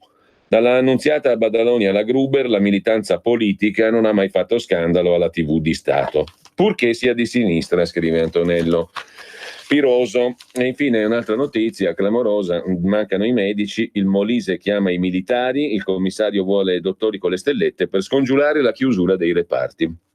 Il Molise chiede aiuto all'esercito per salvare dalla chiusura i reparti ospedalieri di Isernia e Termoli. Mancano ortopedici, ginecologi, anestesisti e con l'estate la situazione peggiorerà. Il commissario alla sanità della regione, Angelo Giustini, ha chiesto al Ministero della Difesa un centinaio di medici militari per tamponare l'emergenza fino ai prossimi concorsi. E ancora in prima pagina sulla Verità, la rete del renziano Lotti per condizionare le scelte dei magistrati. È Giacomo Amadori che si sofferma sul renziano Lotti, l'ex ministro. L'inchiesta di Perugia sulle nomine CSM, per quel che si apprende, avrebbe registrato in diretta la nascita di una sorta di P5 formata da giudici e politici. Si parla di 20 magistrati coinvolti che stava cercando di affondare l'ex procuratore di Roma Pignatone e il suo aggiunto Paolo Ielo. Ma di fronte a questo un'immagine appare chiara. Il giglio magico di Renzi aveva e ha l'ambizione di controllare la magistratura attraverso il proconsole renziano Luca Lotti, già sottosegretario alla presidenza del Consiglio. A tal fine avrebbe ingaggiato in squadra 2 fuoriclasse nel gioco delle nomine, i magistrati Cosimo Maria Ferri e Luca Palamara, un PM romano indagato in Umbria per corruzione. Gente capace di sbloccare un pass di mesi con una sola mossa, che mandava a posto in un attimo decine di caselle per posti direttivi e semidirettivi. Per imparare il mestiere, Lotti ha iniziato a frequentare il pianeta dei magistrati da qualche anno. Quando era a Palazzo Chigi, i magistrati facevano la coda davanti al suo ufficio. In una galassia parallela si muoveva il faccendiere Piero Amara, avvocato che di mestiere corrompeva i giudici e faceva il consulente per l'ENI. Per screditare 2 consiglieri di amministrazione dell'ENI e avvalorare la tesi di una sorta di complotto ai danni dell'amministratore Descalzi, questo Amara avrebbe messo in campo i suoi pedoni. Tra questi il PM di Trani, Antonio Savasta, già finito in un giro di pesantissime corruzioni giudiziarie con ricatti per altre storie. Savasta è un nome che i lettori conoscono. Dalla galassia di Amara, scrive Giacomo Amadori, atterra sul pianeta Lotti il 17 giugno 2015, già travolto da problemi giudiziari. A spedirlo là sono Tiziano Renzi e il suo socio Luigi D'Agostino. Ricordate che abbiamo parlato di questa storia? Il PM Savasta, l'altro GIP di Trani coinvolti nel ricatto a imprenditori e in relazioni con D'Agostino, che è l'uomo del papà di Renzi. Un imprenditore dunque D'Agostino con diversi amici magistrati, oltre che essere socio e amico di Tiziano Renzi, il papà di Matteo. Lo stesso giorno, il 17 giugno 2015, il primo riceve dal secondo 24.400 euro, diventeranno 190.000 euro il mese successivo. Sia Renzi che D'Agostino sono indagati a Firenze per traffico di influenze illecite. Lotti, 14 maggio 2018, davanti al pubblico ministero, Christine von Borries ha confessato la sua nuova vita di magistrato ad honorem. Non riesco a ricordare bene Savasta, ha detto Lotti, cosa mi chiese, anche perché durante la mia funzione di sottosegretario ho incontrato molti membri non togati e togati del CSM, con i quali parlavo del funzionamento delle commissioni del CSM. Ho incontrato anche altri PM e giudici di primo grado. Insomma, Lotti ammette l'interesse per i meccanismi del mondo dei magistrati e la PM von Borries gli chiede se tutti questi magistrati li avesse incontrati nella sua veste istituzionale, Palazzo Chigi. Lotti gonfia il petto. Ne ho incontrati vari durante cene a Roma, che avvenivano anche con membri del CSM e qualcuno anche a Palazzo Chigi e in altre occasioni. In procura Lotti Fa riferimento ad Andrea Bacci, imprenditore factotum di Matteo Renzi. Ho conosciuto D'Agostino tramite Andrea Bacci, dice Lotti, di cui ero amico. Inoltre è noto che ero in buoni rapporti con Tiziano Renzi, col quale passeggiavo ogni lunedì da via Mazzini alla stazione. È probabile che tale appuntamento col magistrato Savasta lo abbia chiesto o Bacci o Tiziano Renzi. Dunque, scrive Amadori, uno dei PM a disposizione della presunta cricca guidata dall'avvocato Amara entrava e usciva da Palazzo Chigi su sollecitazione di Renzi Senior o dell'ex socio Bacci, il quale per un periodo è stato socio dello stesso avvocato Amara. Io con lui avevo un rapporto d'amicizia, l'ho conosciuto a Roma, ci andavo a cena, era simpatico, aveva raccontato alla Verità lo stesso Bacci. Volle entrare nella Teletouch SRL con noi. Io e i miei soci gli abbiamo ceduto il 10%. Quando i finanzieri perquisiscono Bacci, appunto l'altro imprenditore, factotum di Matteo Renzi nell'ambito di un procedimento per reati fiscali, trovano un foglietto con i nomi di Amara, Lotti e un magistrato della Corte dei Conti. Gli inquirenti romani chiedono all'imprenditore renziano il significato dell'appunto e lui spiega che era il promemoria di una richiesta dell'avvocato Amara, desideroso di fare incontrare un altro magistrato col sottosegretario Lotti. Il magistrato sarebbe lo stesso che dopo la presentazione di un esposto dei 5 Stelle aveva in carico il fascicolo sul volo di Stato utilizzato dall'allora premier Renzi per portare in settimana bianca la famiglia a Courmayeur. Bacci, con gli inquirenti romani, nega di aver riferito l'ambasciata a Lotti, ma l'imprenditore entra in un altro capitolo delle disavventure dell'avvocato Amara, il quale aveva ideato un presunto complotto ai danni dell'amministratore delegato dell'ENI, Descalzi, per affossare l'inchiesta milanese sullo stesso amministratore. Prima la polpetta avvelenata viene affidata alla procura di Trani, quella del magistrato Savasta, poi a quella di Siracusa, a Giancarlo Longo, altro PM, secondo l'accusa, a disposizione della cricca. E qui un'altra stranezza. Il factotum di Renzi, Bacci, durante una premiazione a Monte Carlo, sostiene di aver incontrato un businessman iraniano che l'avrebbe avvicinato proponendo affari per l'ENI in cambio di un sostegno al manager, Umberto Vergine, che avrebbe dovuto sostituire Descalzi alla guida dell'ENI. Non molto tempo dopo, Bacci viene convocato a Siracusa, persona informata dei fatti, con la scusa di un'intercettazione del fantomatico persiano, e col suo racconto avvalora la versione della macchinazione contro Descalzi. Ma io come potevo influire su quella nomina? Ironizza oggi Bacci. A proposito di intercettazioni, Lotti e i suoi 2 consulenti, Ferri e Palamara, e un altro consigliere CSM, Luigi Spina, sono stati intercettati mentre parlavano dell'esposto del PM romano Fava contro l'ex procuratore Pignatone e l'aggiunto Ielo, finalizzato a gettare discredito.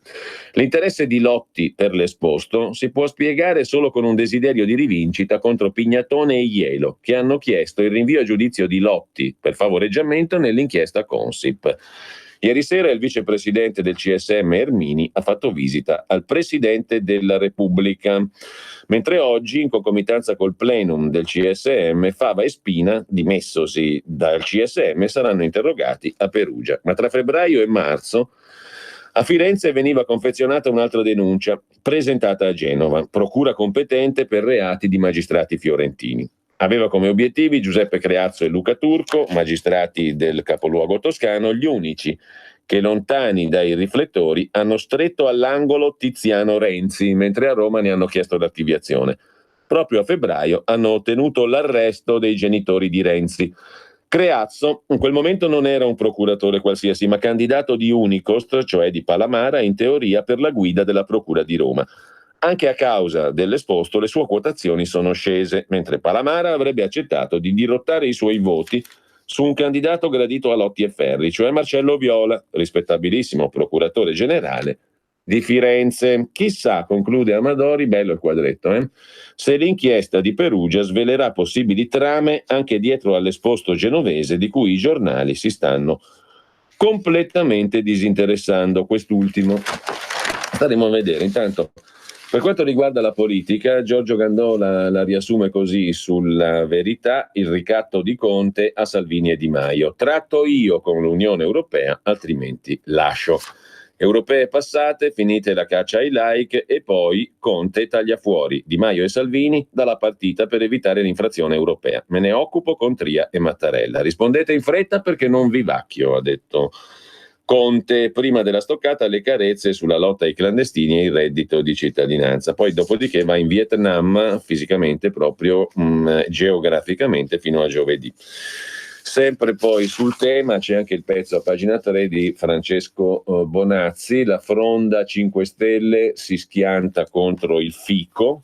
L'uscita del Presidente della Camera sul 2 giugno dedicato ai Rom presa malissimo anche ai piani alti del movimento. Il dissenso tra senatori e deputati però è limitato a pochi, che al massimo si immolerebbero per Grillo. Poi c'è l'intervista di Maria Luisa Rossi Hawkins a Steve Bannon, che è stato ideologo, ex stratega di Donald Trump, ideologo del movimento populista, scrive La Verità, appena rientrato da Londra negli Stati Uniti. Il popolo ha bocciato l'euroglobalismo, è stato sconfitto il progetto di integrazione europea di Macron, ora è la volta della Brexit senza accordo e di Farage premier inglese. Il Papa, a furia di criticare i sovranisti, li ha aiutati. La mia scuola politica di Trisulti, l'abbazia, ne abbiamo intervistato il rettore sostanzialmente, ve lo ricorderete, è in regola. I nazionalisti non faranno il partito unico a Strasburgo, però sicuramente voteranno allo stesso modo. Per rilanciare l'Italia tagliate le tasse e occhio ai cinesi, sono dei gangster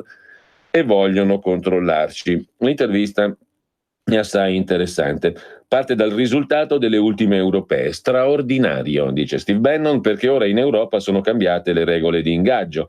Si è verificato quello che nella Marina americana si chiama controllo per negazione a favore dei sovranisti, quando si possono effettuare decisioni senza l'autorizzazione dei superiori. Le elezioni europee hanno dimostrato che il progetto di maggiore integrazione voluto da Macron è defunto e che la proposta di rinascimento di Macron è stata ignorata dagli altri leader, disprezzata da Angela Merkel, bocciata dagli elettori francesi. Poi c'è una questione, quella che in Europa ora avete la possibilità di mettere insieme un supergruppo, il secondo per grandezza dentro il Parlamento europeo. E infine queste elezioni hanno portato al cambiamento di ogni dinamica politica nel Regno Unito, in Italia e in Francia.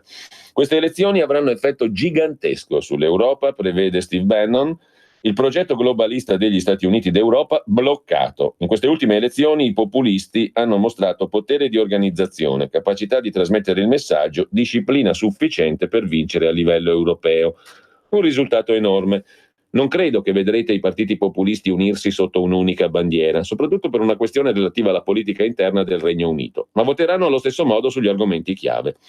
Quanto alla Brexit, l'unica che vedo possibile avverrà senza accordo con l'Europa. Si verificherà uno strappo netto. Credo succederà quando Nigel Farage diventerà primo ministro inglese. Non credo che la Brexit possa avvenire sotto la leadership dei conservatori, troppo asserviti ai dipendenti pubblici. Quanto all'esperimento politico italiano, è la più grande dimostrazione dell'evoluzione della politica mondiale. Rimane un esempio al quale il mondo continua a guardare, l'esperimento politico italiano. Non ho mai pensato, né ho mai detto che sarebbe stato facile governare con una coalizione di populisti e sovranisti, ma è passato 1 anno e mezzo quasi dal voto e il governo giallo-blu continua a governare. Vedremo presto una coalizione guidata da Matteo Salvini per il centrodestra? Domanda Hawkins. Risponde Steve Bannon. Credo che Salvini si sia affacciato al palcoscenico della politica mondiale. Cosa farà nel contesto della politica italiana è da vedere. Ha appena confermato che manterrà il patto di governo. Avevo previsto anche l'ascesa di Giorgia Meloni dall'anno scorso. È una dei leader più intelligenti e dinamici del mondo. Credo che abbia davanti a sé un grande futuro. Quanto all'economia italiana ferma, l'Unione Europea chiede austerità, il governo italiano concede il reddito di cittadinanza. Come si fa a rilanciare l'economia? L'Italia, risponde Bannon, non arriverà mai alla prosperità attraverso i tagli. Il rilancio economico si ottiene con gli investimenti, la riforma delle tasse, la riforma dei regolamenti, misure che possono innescare lo spirito imprenditoriale italiano. Questo è ciò di cui l'Italia ha bisogno, ma penso anche a un programma di investimenti digitali massiccio, un piano per le infrastrutture tradizionali per ricostruire la nazione e creare lavoro. Il Papa Francesco è stato un fattore di grande rilievo per mandare la gente a votare per i populisti. Il suo sdegno per i sovranisti credo abbia motivato i populisti ad andare a votare. I media americani hanno riportato lo sfratto dalla Certosa di Trisulti, non siamo stati affatto cacciati via, siamo a posto. Il rapporto fra Italia e Stati Uniti con la vittoria di Salvini. L'Italia e gli Stati Uniti, dice Bannon, hanno già da anni un rapporto molto stretto che con la ascesa di Salvini può solo migliorare. Gli americani hanno un'ottima opinione di Salvini, che è considerato leader energico e carismatico. Quando verrà negli Stati Uniti sarà il benvenuto. Quanto al fatto che l'Italia ha aderito alla Via della Seta e gli Stati Uniti non ne sono contenti, ero in Italia durante la visita del presidente cinese. Ho parlato di quelle che sono le vere intenzioni della Cina. I leader del Partito Comunista Cinese sono gangster, non hanno alcuna intenzione di fare favori all'Italia con i loro investimenti in Italia. Chi pensa il contrario si sbaglia. Quel che invece i cinesi stanno cercando è il controllo. Il resto del mondo l'ha capito e sta rifiutando il loro modello di capitalismo predatorio. Io raccomando all'Italia di fare lo stesso. Guerra commerciale Cina-Stati Uniti? Quella con la Cina non è una guerra economica, non è una guerra dei dazi, è molto di più. Si tratta di una guerra che la Cina combatte contro l'Occidente, Italia compresa. Gli italiani sanno, meglio di chiunque, che i cinesi hanno contribuito allo smantellamento, alla distruzione delle grandi industrie. L'America coi dazi sta puntando una pistola alla testa della Cina. Sono convinto che l'America e l'Italia prevarranno. Il presidente Trump è assillato dal Congresso democratico, non merita l'impeachment, ma i democratici vogliono distruggerlo.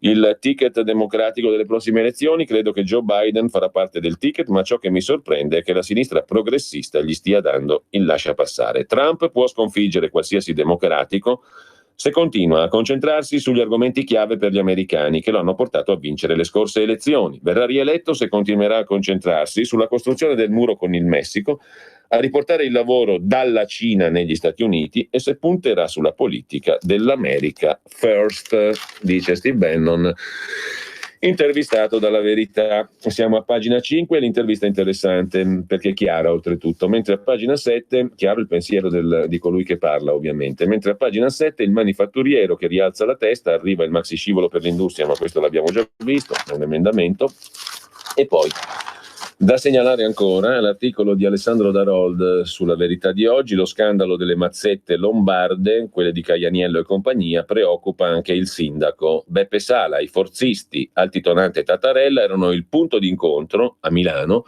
fra centrodestra e PD e l'inchiesta accende un faro sulla gestione delle partecipate AMSA e A2A. Adesso il sindaco ha il problema delle nomine. L'ex consigliere comunale azzurro, Tattarella, fu uno dei principali sostenitori della candidatura per Palazzo Marino dell'ex numero 1 dell'Expo, cioè dello stesso Sala. Per il democratico si tratta di un ostacolo che rende più arduo il suo cammino verso il salto politico a livello nazionale, scrive La Verità, dalla quale citiamo ancora l'articolo di Daniele Capezzone su Venezia. Danno e beffa, approfittando dello scontro tra navi, vogliono chiudere Venezia ai turisti, pericolo lanciato da Zaia, l'allarme lanciato da Zaia nell'intervista al Corriere che abbiamo letto prima. Dopo l'incidente, l'ambientalismo radicale è pronto a manifestare per rilanciare l'idea di un centro museo. Intanto Toninelli, responsabile delle non decisioni, attacca Salvini e annuncia soluzioni. Quali? Non si sa. Chiudiamo dalla Verità con un caso di cui parla Adriano Scianca, artista nera che denuncia di essere stata discriminata al negozio Sephora, e Sephora rieduca tutto il personale. La cantante afroamericana Zza ha denunciato sui social. Un addetto mi ha preso per una ladra e ha chiamato la sicurezza. La multinazionale Sephora decide di chiudere una giornata per impartire un corso di antirazzismo ai suoi dipendenti. E intanto Romeo diventa Romea, anche Shakespeare finisce tra le vittime della moda gender.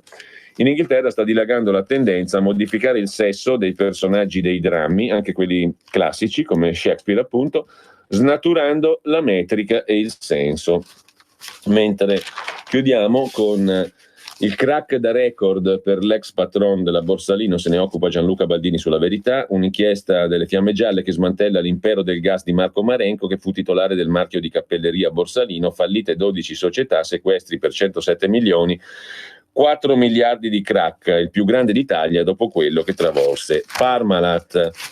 E invece Luca Giampieri si occupa della nuova criminalità, i rider, quelli che consegnano in bicicletta le pizze e compagnia bella sotto il tiro di giovani gang. Finti ordini per rapinarci l'incasso. Da Bari a Milano sale l'allarme per agguati ai fattorini nei quartieri degradati. Teppistelli ventenni giocano ai mafiosi, arrivando a minacciare di morte i Pony Express se non consegnano cibo e contanti.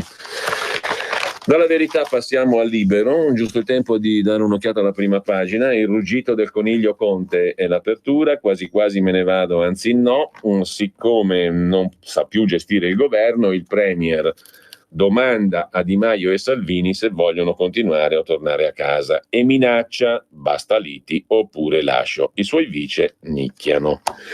A centropagina la lettera di Formigoni, ci arriviamo, di spalla però l'editoriale di Vittorio Feltri sul fidanzato dei Rom, vale a dire Fico, il presidente della Camera, il peggior Fico del Bigoncio, scrive Vittorio Feltri.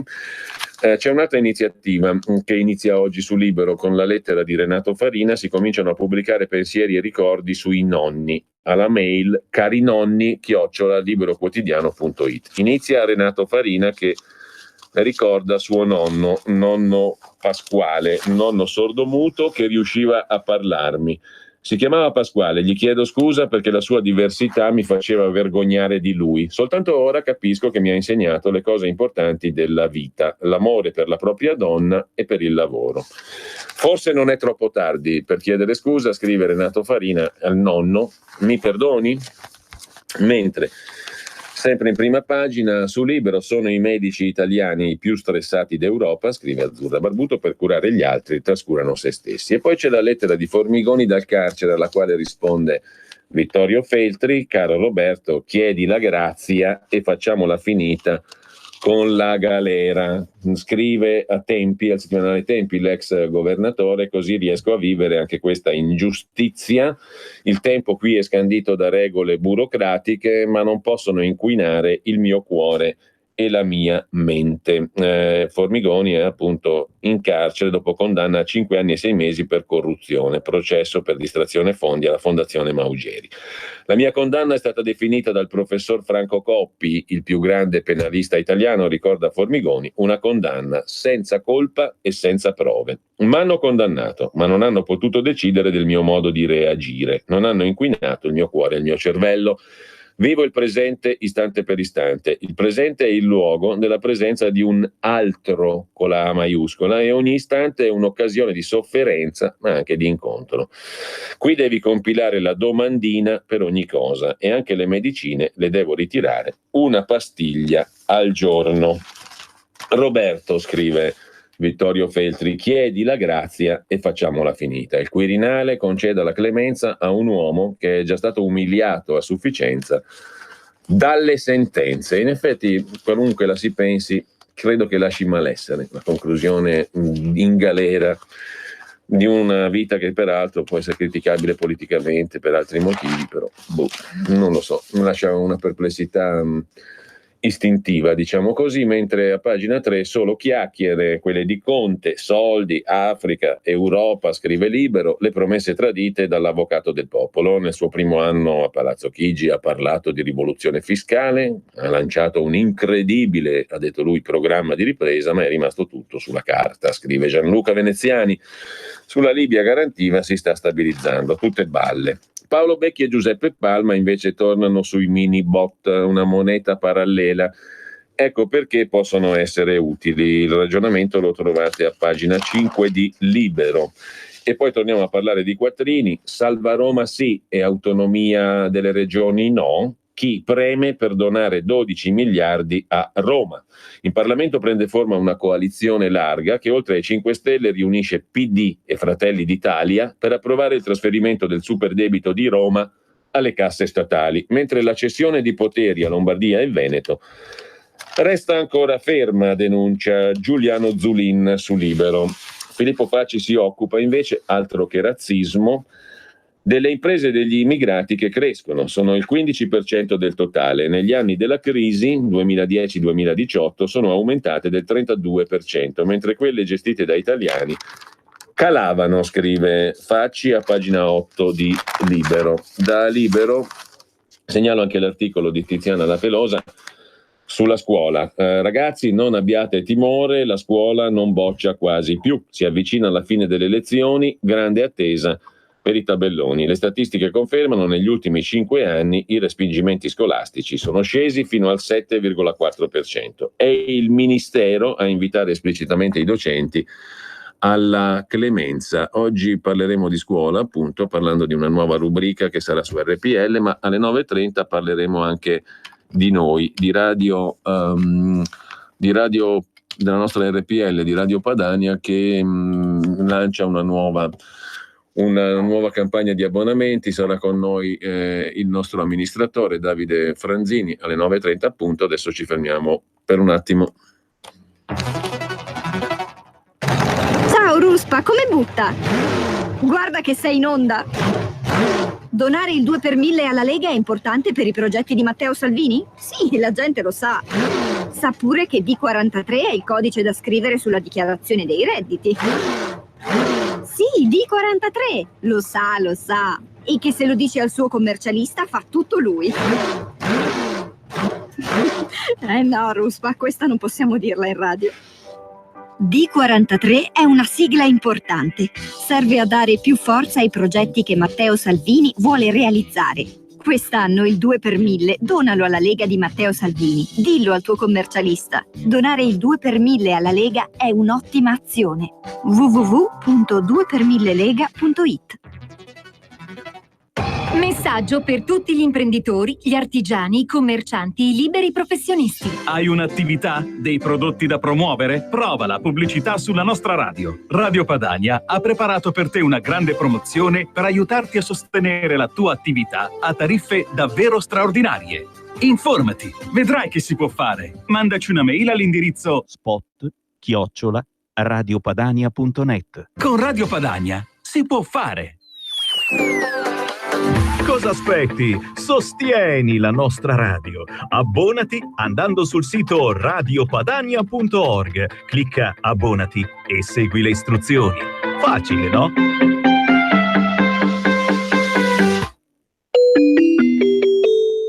Qui Parlamento. E apriamo come al solito la finestra in collaborazione con il gruppo della Lega alla Camera all'interno della rassegna stampa. Quest'oggi è in collegamento con noi Francesca Gerardi, deputata in Lazio per la Lega e componente della Commissione Finanze della Camera. Buongiorno Gerardi, grazie. Buongiorno a voi, buongiorno a tutti gli ascoltatori. Settimana parlamentarmente incentrata, mi pare, sul decreto cosiddetto crescita, no? Uno degli argomenti di cui si è anche discusso ieri fra Premier e Vice Premier. Allora le chiedo subito due cose. Questo decreto crescita, quali punti essenziali ha dal suo punto di vista, dal punto di vista Lega? E secondo, come valuta la giornata di ieri con le parole del Presidente Conte e le risposte di Di Maio e Salvini? Guardi, il decreto crescita, noi come Lega abbiamo sempre spinto per avere delle misure che comunque vadano a favorire e ad investire nel settore delle imprese e quindi nel lavoro, con il calo del RIRE, la riduzione dell'INAIL e comunque la deduzione delle tasse sui capannoni. Quindi stiamo semplicemente portando avanti tutte quelle procedure che già abbiamo inserito anche nella manovra di bilancio, quindi abbassamento delle tasse, favorire le imprese, investire molto in forza lavoro, anche perché se non investiamo nelle nostre aziende c'è economia. Per quanto riguarda... Sì. No, stavo dicendo, siccome appunto pare di capire che sulla questione economica adesso si gioca anche la tenuta della maggioranza per certi versi, o comunque è una delle linee di azione strategica molto importante, no? Allora, immagino, e lì c'è anche di mezzo la questione delle... Ma ne parliamo dopo, me le chiedo scusa se l'ho interrotta. No, si figuri. E volevo dire un'altra cosa per quanto riguarda il decreto crescita, perché noi come Lega abbiamo fatto delle proposte che sono state accolte in maniera molto positiva, perché comunque in termini di fiscalità, insomma, abbiamo inserito anche il superammortamento dell'IRES, abbiamo inserito il stigma bonus, quindi la detrazione per le regioni a rischio terremoto, il rimpatrio dei cervelli, misure per famiglie e disabilità e anche il miglioramento della fatturazione elettronica. Quindi, come potete vedere, abbiamo migliorato e inserito delle nuove opportunità che possono essere comunque percepite dal mondo economico e dalle aziende. Ecco, questo sul discorso crescita ci torniamo, come dicevo, tra poco per altri 2 punti di vista e 2 questioni. Però intanto le chiedo anche la sua valutazione sulla giornata di ieri. Allora, si è aperta la crisi, la criptocrisi, la crisi in nuce, chiamiamola come vogliamo, oppure il Presidente del Consiglio ha messo d'accordo tutti i 2 soci della maggioranza?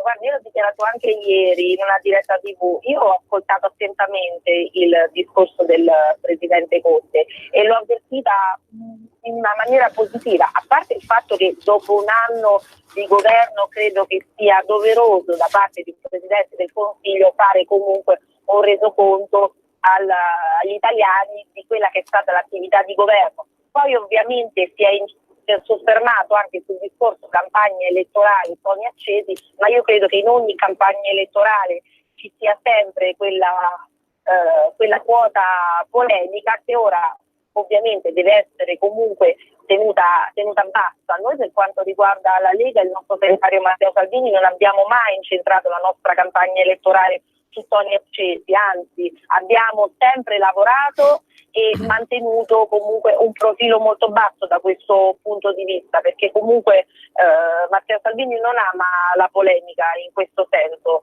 e soprattutto una polemica che a mio modesto avviso non è costruttiva.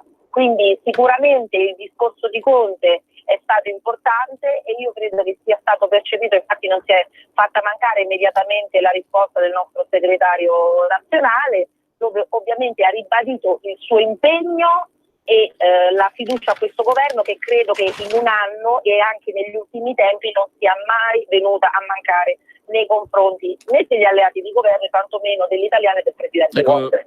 Ecco Gerardi, sul Corriere della Sera di stamani, visto che questa rubrica è dentro la rassegna stampa, lo citiamo, Marco Cremonesi ci riporta alcune parole in serata tarda di ieri di Matteo Salvini, dopo che il decreto cosiddetto sblocca cantieri è stato accantonato dal Consiglio dei Ministri, e Salvini è un po' irritato, scrive il Corriere, anche per la questione della moratoria di 2 anni all'entrata in vigore del codice degli appalti. Adesso non sto a sottilizzare, però insomma il decreto sblocca cantieri è rimasto là, e quindi Matteo Salvini dice insomma qua che musica tira, che musica si suona lo capiamo entro giugno, entro il mese. L'orizzonte, quindi, dice il Corriere, non è più solo quello della legislatura, ma insomma bisogna capire a breve dove si vuole andare. Lei che ne dice? Guardi, il decreto sblocca cantieri comunque è al Senato, come da noi c'è il decreto crescita, sicuramente ci sono dei rallentamenti nei lavori perché si stanno valutando bene determinate cose, ma credo che ancora insomma sia sul piatto, quindi non penso che sia negativo il fatto che comunque ci sia stata questa interruzione. Ci sarà sicuramente bisogno di un maggior confronto, ma non vedo assolutamente una partita chiusa da questo punto di vista, anche perché molte volte sono uscite anche dichiarazioni in questo senso in cui sembrava che ci fosse magari rottura o una divergenza talmente distante tra i due, che poi alla fine invece non si è rivelata tale, perché comunque alla fine sono stati portati avanti comunque tutti i punti che ci si erano prefissati di portare avanti, quindi sicuramente ci sarà un incontro nuovo e un confronto anche su questo emendamento.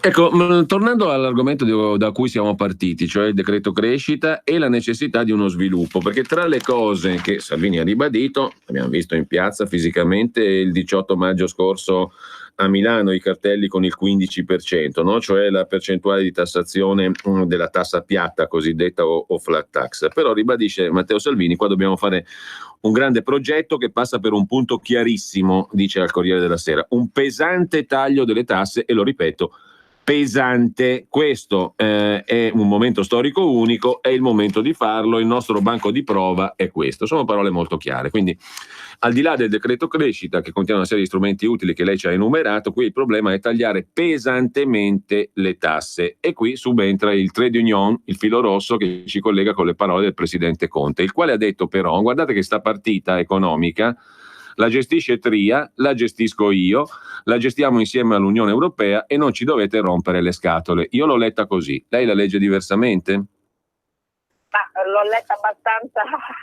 mi trovo abbastanza d'accordo con lei, perché questo passaggio l'ho letto anche io in questo modo.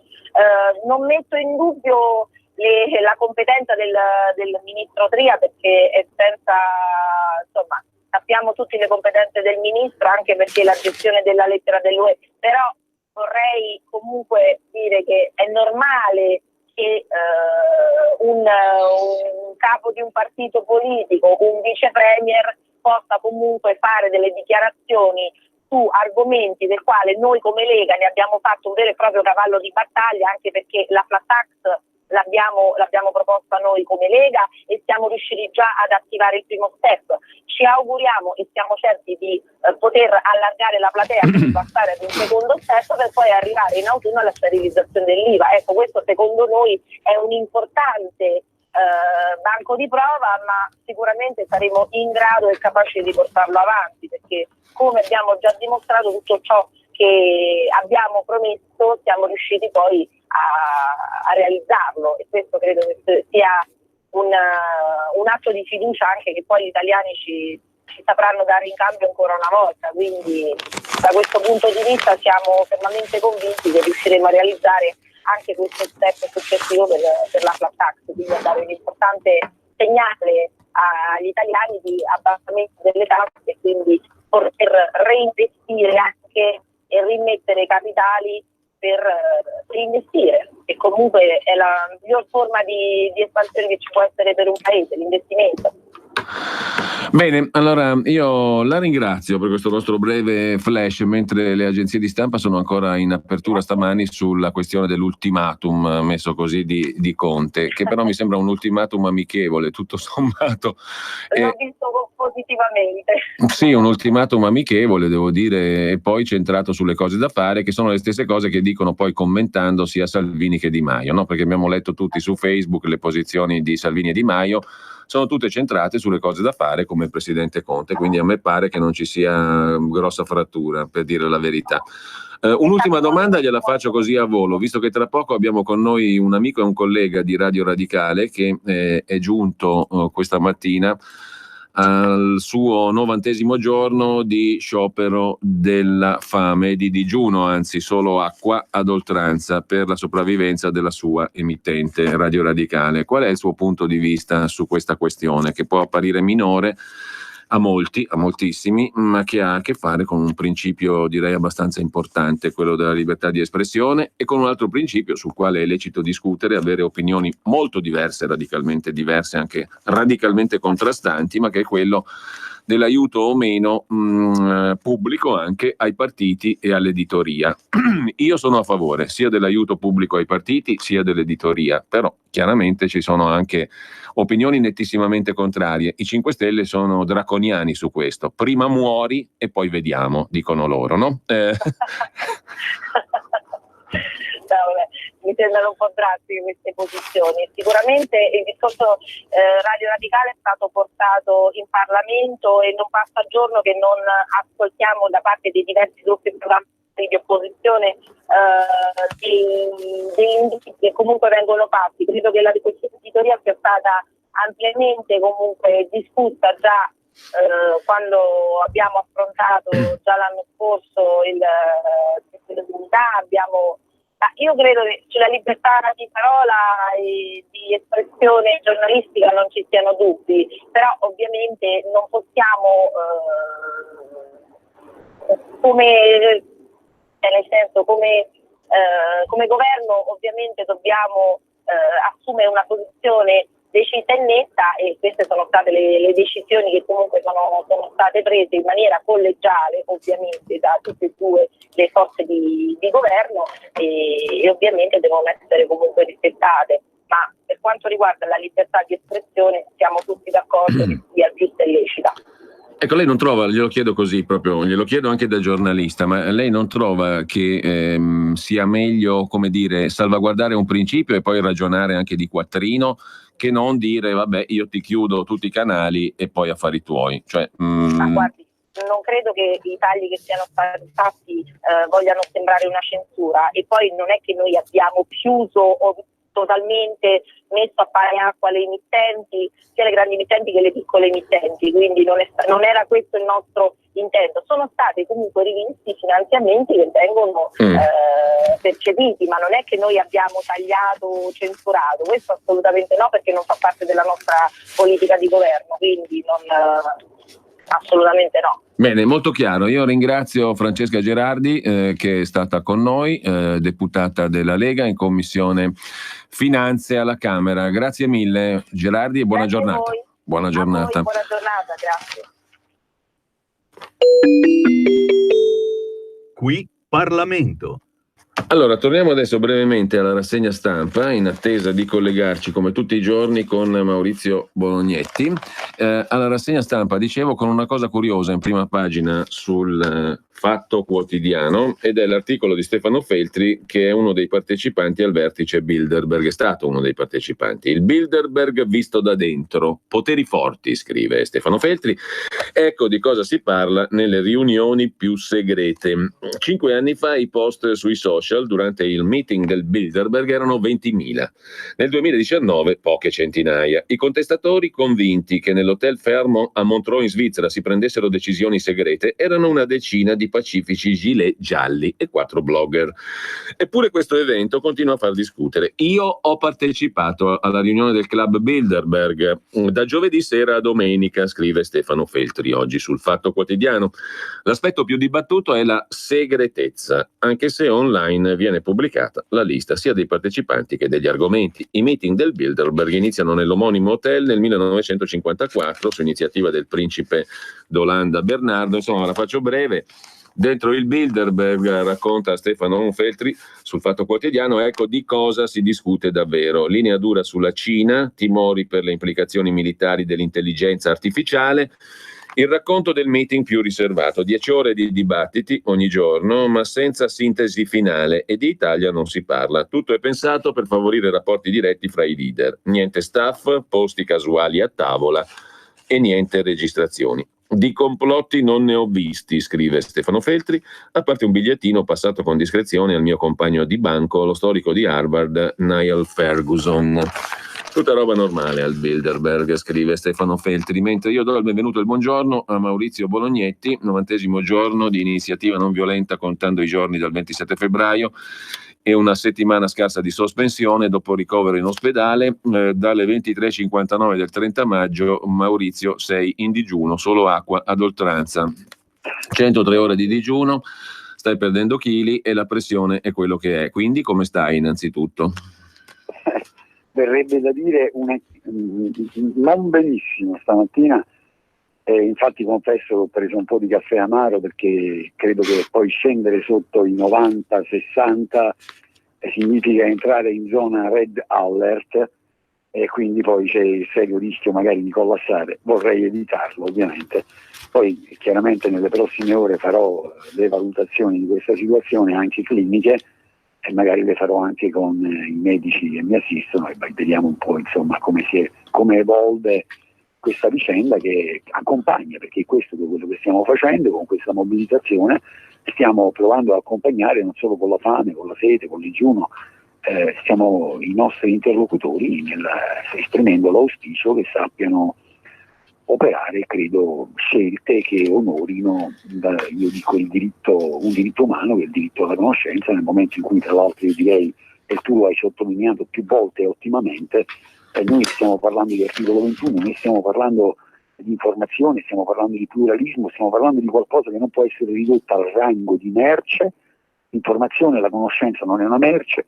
Ci sono dei giornali che io dico devono continuare a poter uscire in edicolo, non parlo quindi solo di Radio Radicale, parlo di tutto, parlo da questa radio che pure diciamo è stato oggetto di attenzioni di un certo tipo, parlo di queste cose qui e mentre noi parliamo di queste cose qui tu ci riferisci di club e clubini, di lottizzazione della magistratura, che scoperta, ma mica lo sapevamo noi, non lo sapevamo affatto. Pensa che ne abbiamo dato conto dalle microfoni di questo emittente. 11 anni fa ebbi a scrivere un documento, un testo pubblicato tra l'altro dal Corriere della Sera e che poi fu co-firmato da Maurizio Turco e Marco Cappato, in cui parlavamo della lottizzazione, in questo caso del Ministero, da parte di tutte le correnti all'ANM. Oggi abbiamo letto un bell'articolo, Maurizio, sulla Verità. Io dico bello perché è efficace sotto il profilo della narrazione dei fatti, nel quale viene fuori una frequentazione impressionante per numero di magistrati frequentati da parte di un sottosegretario di un governo precedente, il governo Renzi, uno dei più vicini all'ex premier Renzi, appunto il sottosegretario Lotti, che, devo dire la verità, dopo aver letto l'articolo di Giacomo Amadori sulla Verità, non capisco a quale titolo avesse una cotal frequentazione così intensa e pervicace di magistrati. Ma guarda, qui il problema, vedi, e io spero davvero, ma in questo, se posso, io sono dai microfoni di Radio Padania e quindi mi rivolgo anche ai massimi vertici esponenti della Lega insieme a Matteo Salvini. Io credo, ma che non perché ce l'abbiamo con i magistrati, anzi io credo che la maggior parte dei magistrati magari svolge al meglio il proprio lavoro e onora la carica che ricopre. Però io credo che in questo paese, perché dobbiamo dircelo, noi abbiamo un problema serio, ed è il problema dell'amministrazione della giustizia, è il problema dell'articolo 111, dell'articolo 27, se vuoi, della violazione del dettato costituzionale, di convenzioni europee a tutela dei diritti dell'uomo. Credo che questa vicenda riguardi 60 milioni di italiani. Avevamo promosso dei referendum intitolandoli "Questa giustizia può colpire anche te". Abbiamo provato a parlare nel corso degli anni di incarichi extragiudiziari ai magistrati. Abbiamo provato a parlare nel corso degli anni della necessità di cambiare il sistema elettorale del CSM. Avevamo provato attraverso lo strumento del referendum abrogativo a intervenire su questo. Abbiamo provato nel corso degli anni a parlare di separazione delle carriere. Certo è che noi in questo momento abbiamo delle situazioni che dovrebbero preoccupare tutti. Quello che tu hai riferito e hai raccontato ai tuoi ascoltatori, io in una scala più piccola, ma avendo ben presente qual è il contesto in cui tutto questo si inserisce, ho provato a riferirlo per esempio in questi ultimi mesi parlando di una vicenda che è surreale, e cioè un movimento politico che in campagna elettorale decide di anticipare il nome degli assessori, però non dice il nome dell'assessore alla sanità, perché l'assessore alla sanità sarebbe un magistrato probo, per carità non lo mettiamo in dubbio, terzo, correttissimo, tutto il resto, però non vi diciamo il nome. Ovviamente le elezioni non le vincono, quindi il nome del magistrato che tuttora è in servizio a questo punto presso il Palazzo di Giustizia di Potenza non viene fuori. Io lo chiamo magistrato Zorro, io lo chiamo magistrato mascherato, e io direi che per questioni di opportunità, e su questo mi sono rivolto alla prima commissione del CSM, cioè Consiglio Superiore della Magistratura, per chiedere: diteci chi è e che venga trasferito subito. Abbiamo posto a più riprese o no problemi di compatibilità ambientale inerenti a alcuni magistrati? Ce ne siamo occupati? Ci siamo fatti carico di occuparci di questo? Ci siamo assunti il rischio di impresa? Perché è un rischio di impresa, temo. Poi magari quando ti occupi di queste cose ti arriva una lettera anonima in cui chissà chi ti dice: stiamo lavorando per mandarti in galera, al freddo della galera, a prenderti la strite in galera. Ecco, io chiedo alla Procura della Repubblica di Potenza, chiedo agli inquirenti, per favore, vediamo di scoprire chi è questo signore che mi ha mandato questa lettera anonima, perché sarei davvero interessato. Dopodiché io le galere le frequento, ma le frequento per visitare la comunità penitenziaria, e quando dico comunità penitenziaria intendo dire agenti di polizia penitenziaria, direttori e certo anche chi è ristretto in galera. La comunità penitenziaria, appunto. Ecco Maurizio, questo spazio che io voglio mantenere tutti i giorni finché non si arriverà a una soluzione per la vicenda di Radio Radicale per la quale tu ti stai battendo, che riguarda non solo Radio Radicale, ripeto, ma dal mio punto di vista, e perfettamente sai che condivido questa opzione, riguarda l'articolo 21 della Costituzione, cioè la libertà di espressione, la democrazia, la verità e la giustizia e la libertà, paroloni, ma che nel caso specifico si trovano a essere concreti, molto concreti, e riguardano anche noi, ovviamente, come anche la nostra emittente, naturalmente, su un piano diverso. Su un piano diverso, è logico. Io vivo questo spazio con te quotidiano anche come un modo, e tu lo stai dimostrando con queste ultime parole che hai detto, per ripercorrere anche la tua carriera professionale di giornalista, di autore di inchieste, di libri che ho citato nelle precedenti occasioni: Buchi per terra, Le mani nel petrolio, La peste italiana, che è una metafora direi ancora efficace, è il caso Basilicata. Beh, insomma, tu hai documentato, hai fatto un lavoro giornalistico, a volte lo abbiamo fatto insieme, a volte ci siamo sovrapposti, a volte tu hai fatto l'ospite, a volte abbiamo appunto... Lo abbiamo fatto insieme e mi è piaciuto molto. Sì, Quindi... sul caso dell'Eni a San Nazzaro dei Burgundi, quando... E non solo. E non solo. Quindi diciamo è un'occasione questa anche per ribadire il valore di una battaglia che è legata anche a una propria professionalità, alle cose che si sono raccontate e dette con sprezzo del pericolo, senza usare la retorica. È la realtà. Come perché... la vicenda di Erba, insomma. Su un piano molto inferiore, perché lì io non ho corso nessun inferiore. No, non ho corso nessun pericolo da quel punto di vista. Te invece ti sei trovato anche le pistole in faccia, che è un altro discorso. E comunque... il punto sai qual è? Qui al di là dei pericoli, il punto è onorare un ruolo e una funzione. Ecco, esatto. Erba. Questo sì, questo assolutamente sì, e attenendosi ai fatti, anche quando questi fatti contrastano con il sentire comune, no? Con quello che è anche l'opinione mediatizzata e resa verità. È un altro discorso, uno si legge i documenti, si approfondisce. È il discorso, Giulio.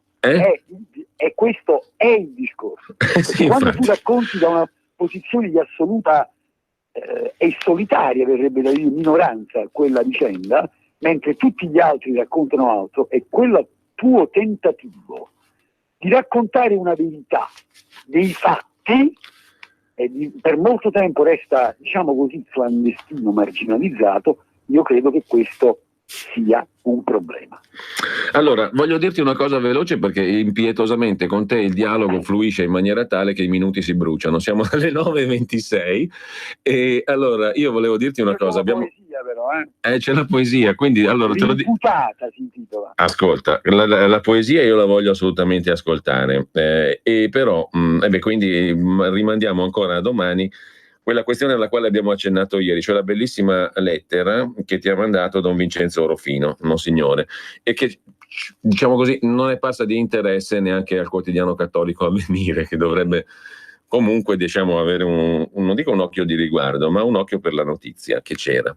Detto questo, io però abbiamo parlato poco fa con Francesca Gerardi, che è deputata della Lega in Commissione Finanze, le ho chiesto il suo punto di vista su Radio Radicale. Ci sono ancora, credo, delle possibilità di risolvere la questione con un emendamento, credo ancora al decreto crescita, se non vado errato, no? Siamo ancora lì? Credo di sì, o l'altro decreto, adesso non... Sì, comunque con un provvedimento in discussione. E allora, diceva poco fa, l'onorevole Gerardi diceva, ma qua non stiamo chiudendo la bocca a nessuno, stiamo ridiscutendo un quantum dei contributi che non vogliono dire censurare, far morire nessuna emittente. Stiamo discutendo semplicemente di una riduzione dei contributi. Ecco, un tuo commento su questo.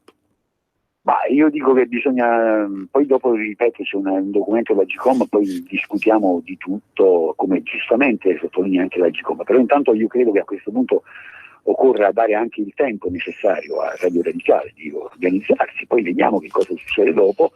E guardate, i costi il costo di Radio Radicale per una convenzione, perché abbiamo operato in convenzione, non è un finanziamento in questo caso, per offrire un servizio, e credo che questo servizio sia stato onorato al 200%, magari confrontiamo con altri servizi pubblici, ma non voglio essere polemico, per carità.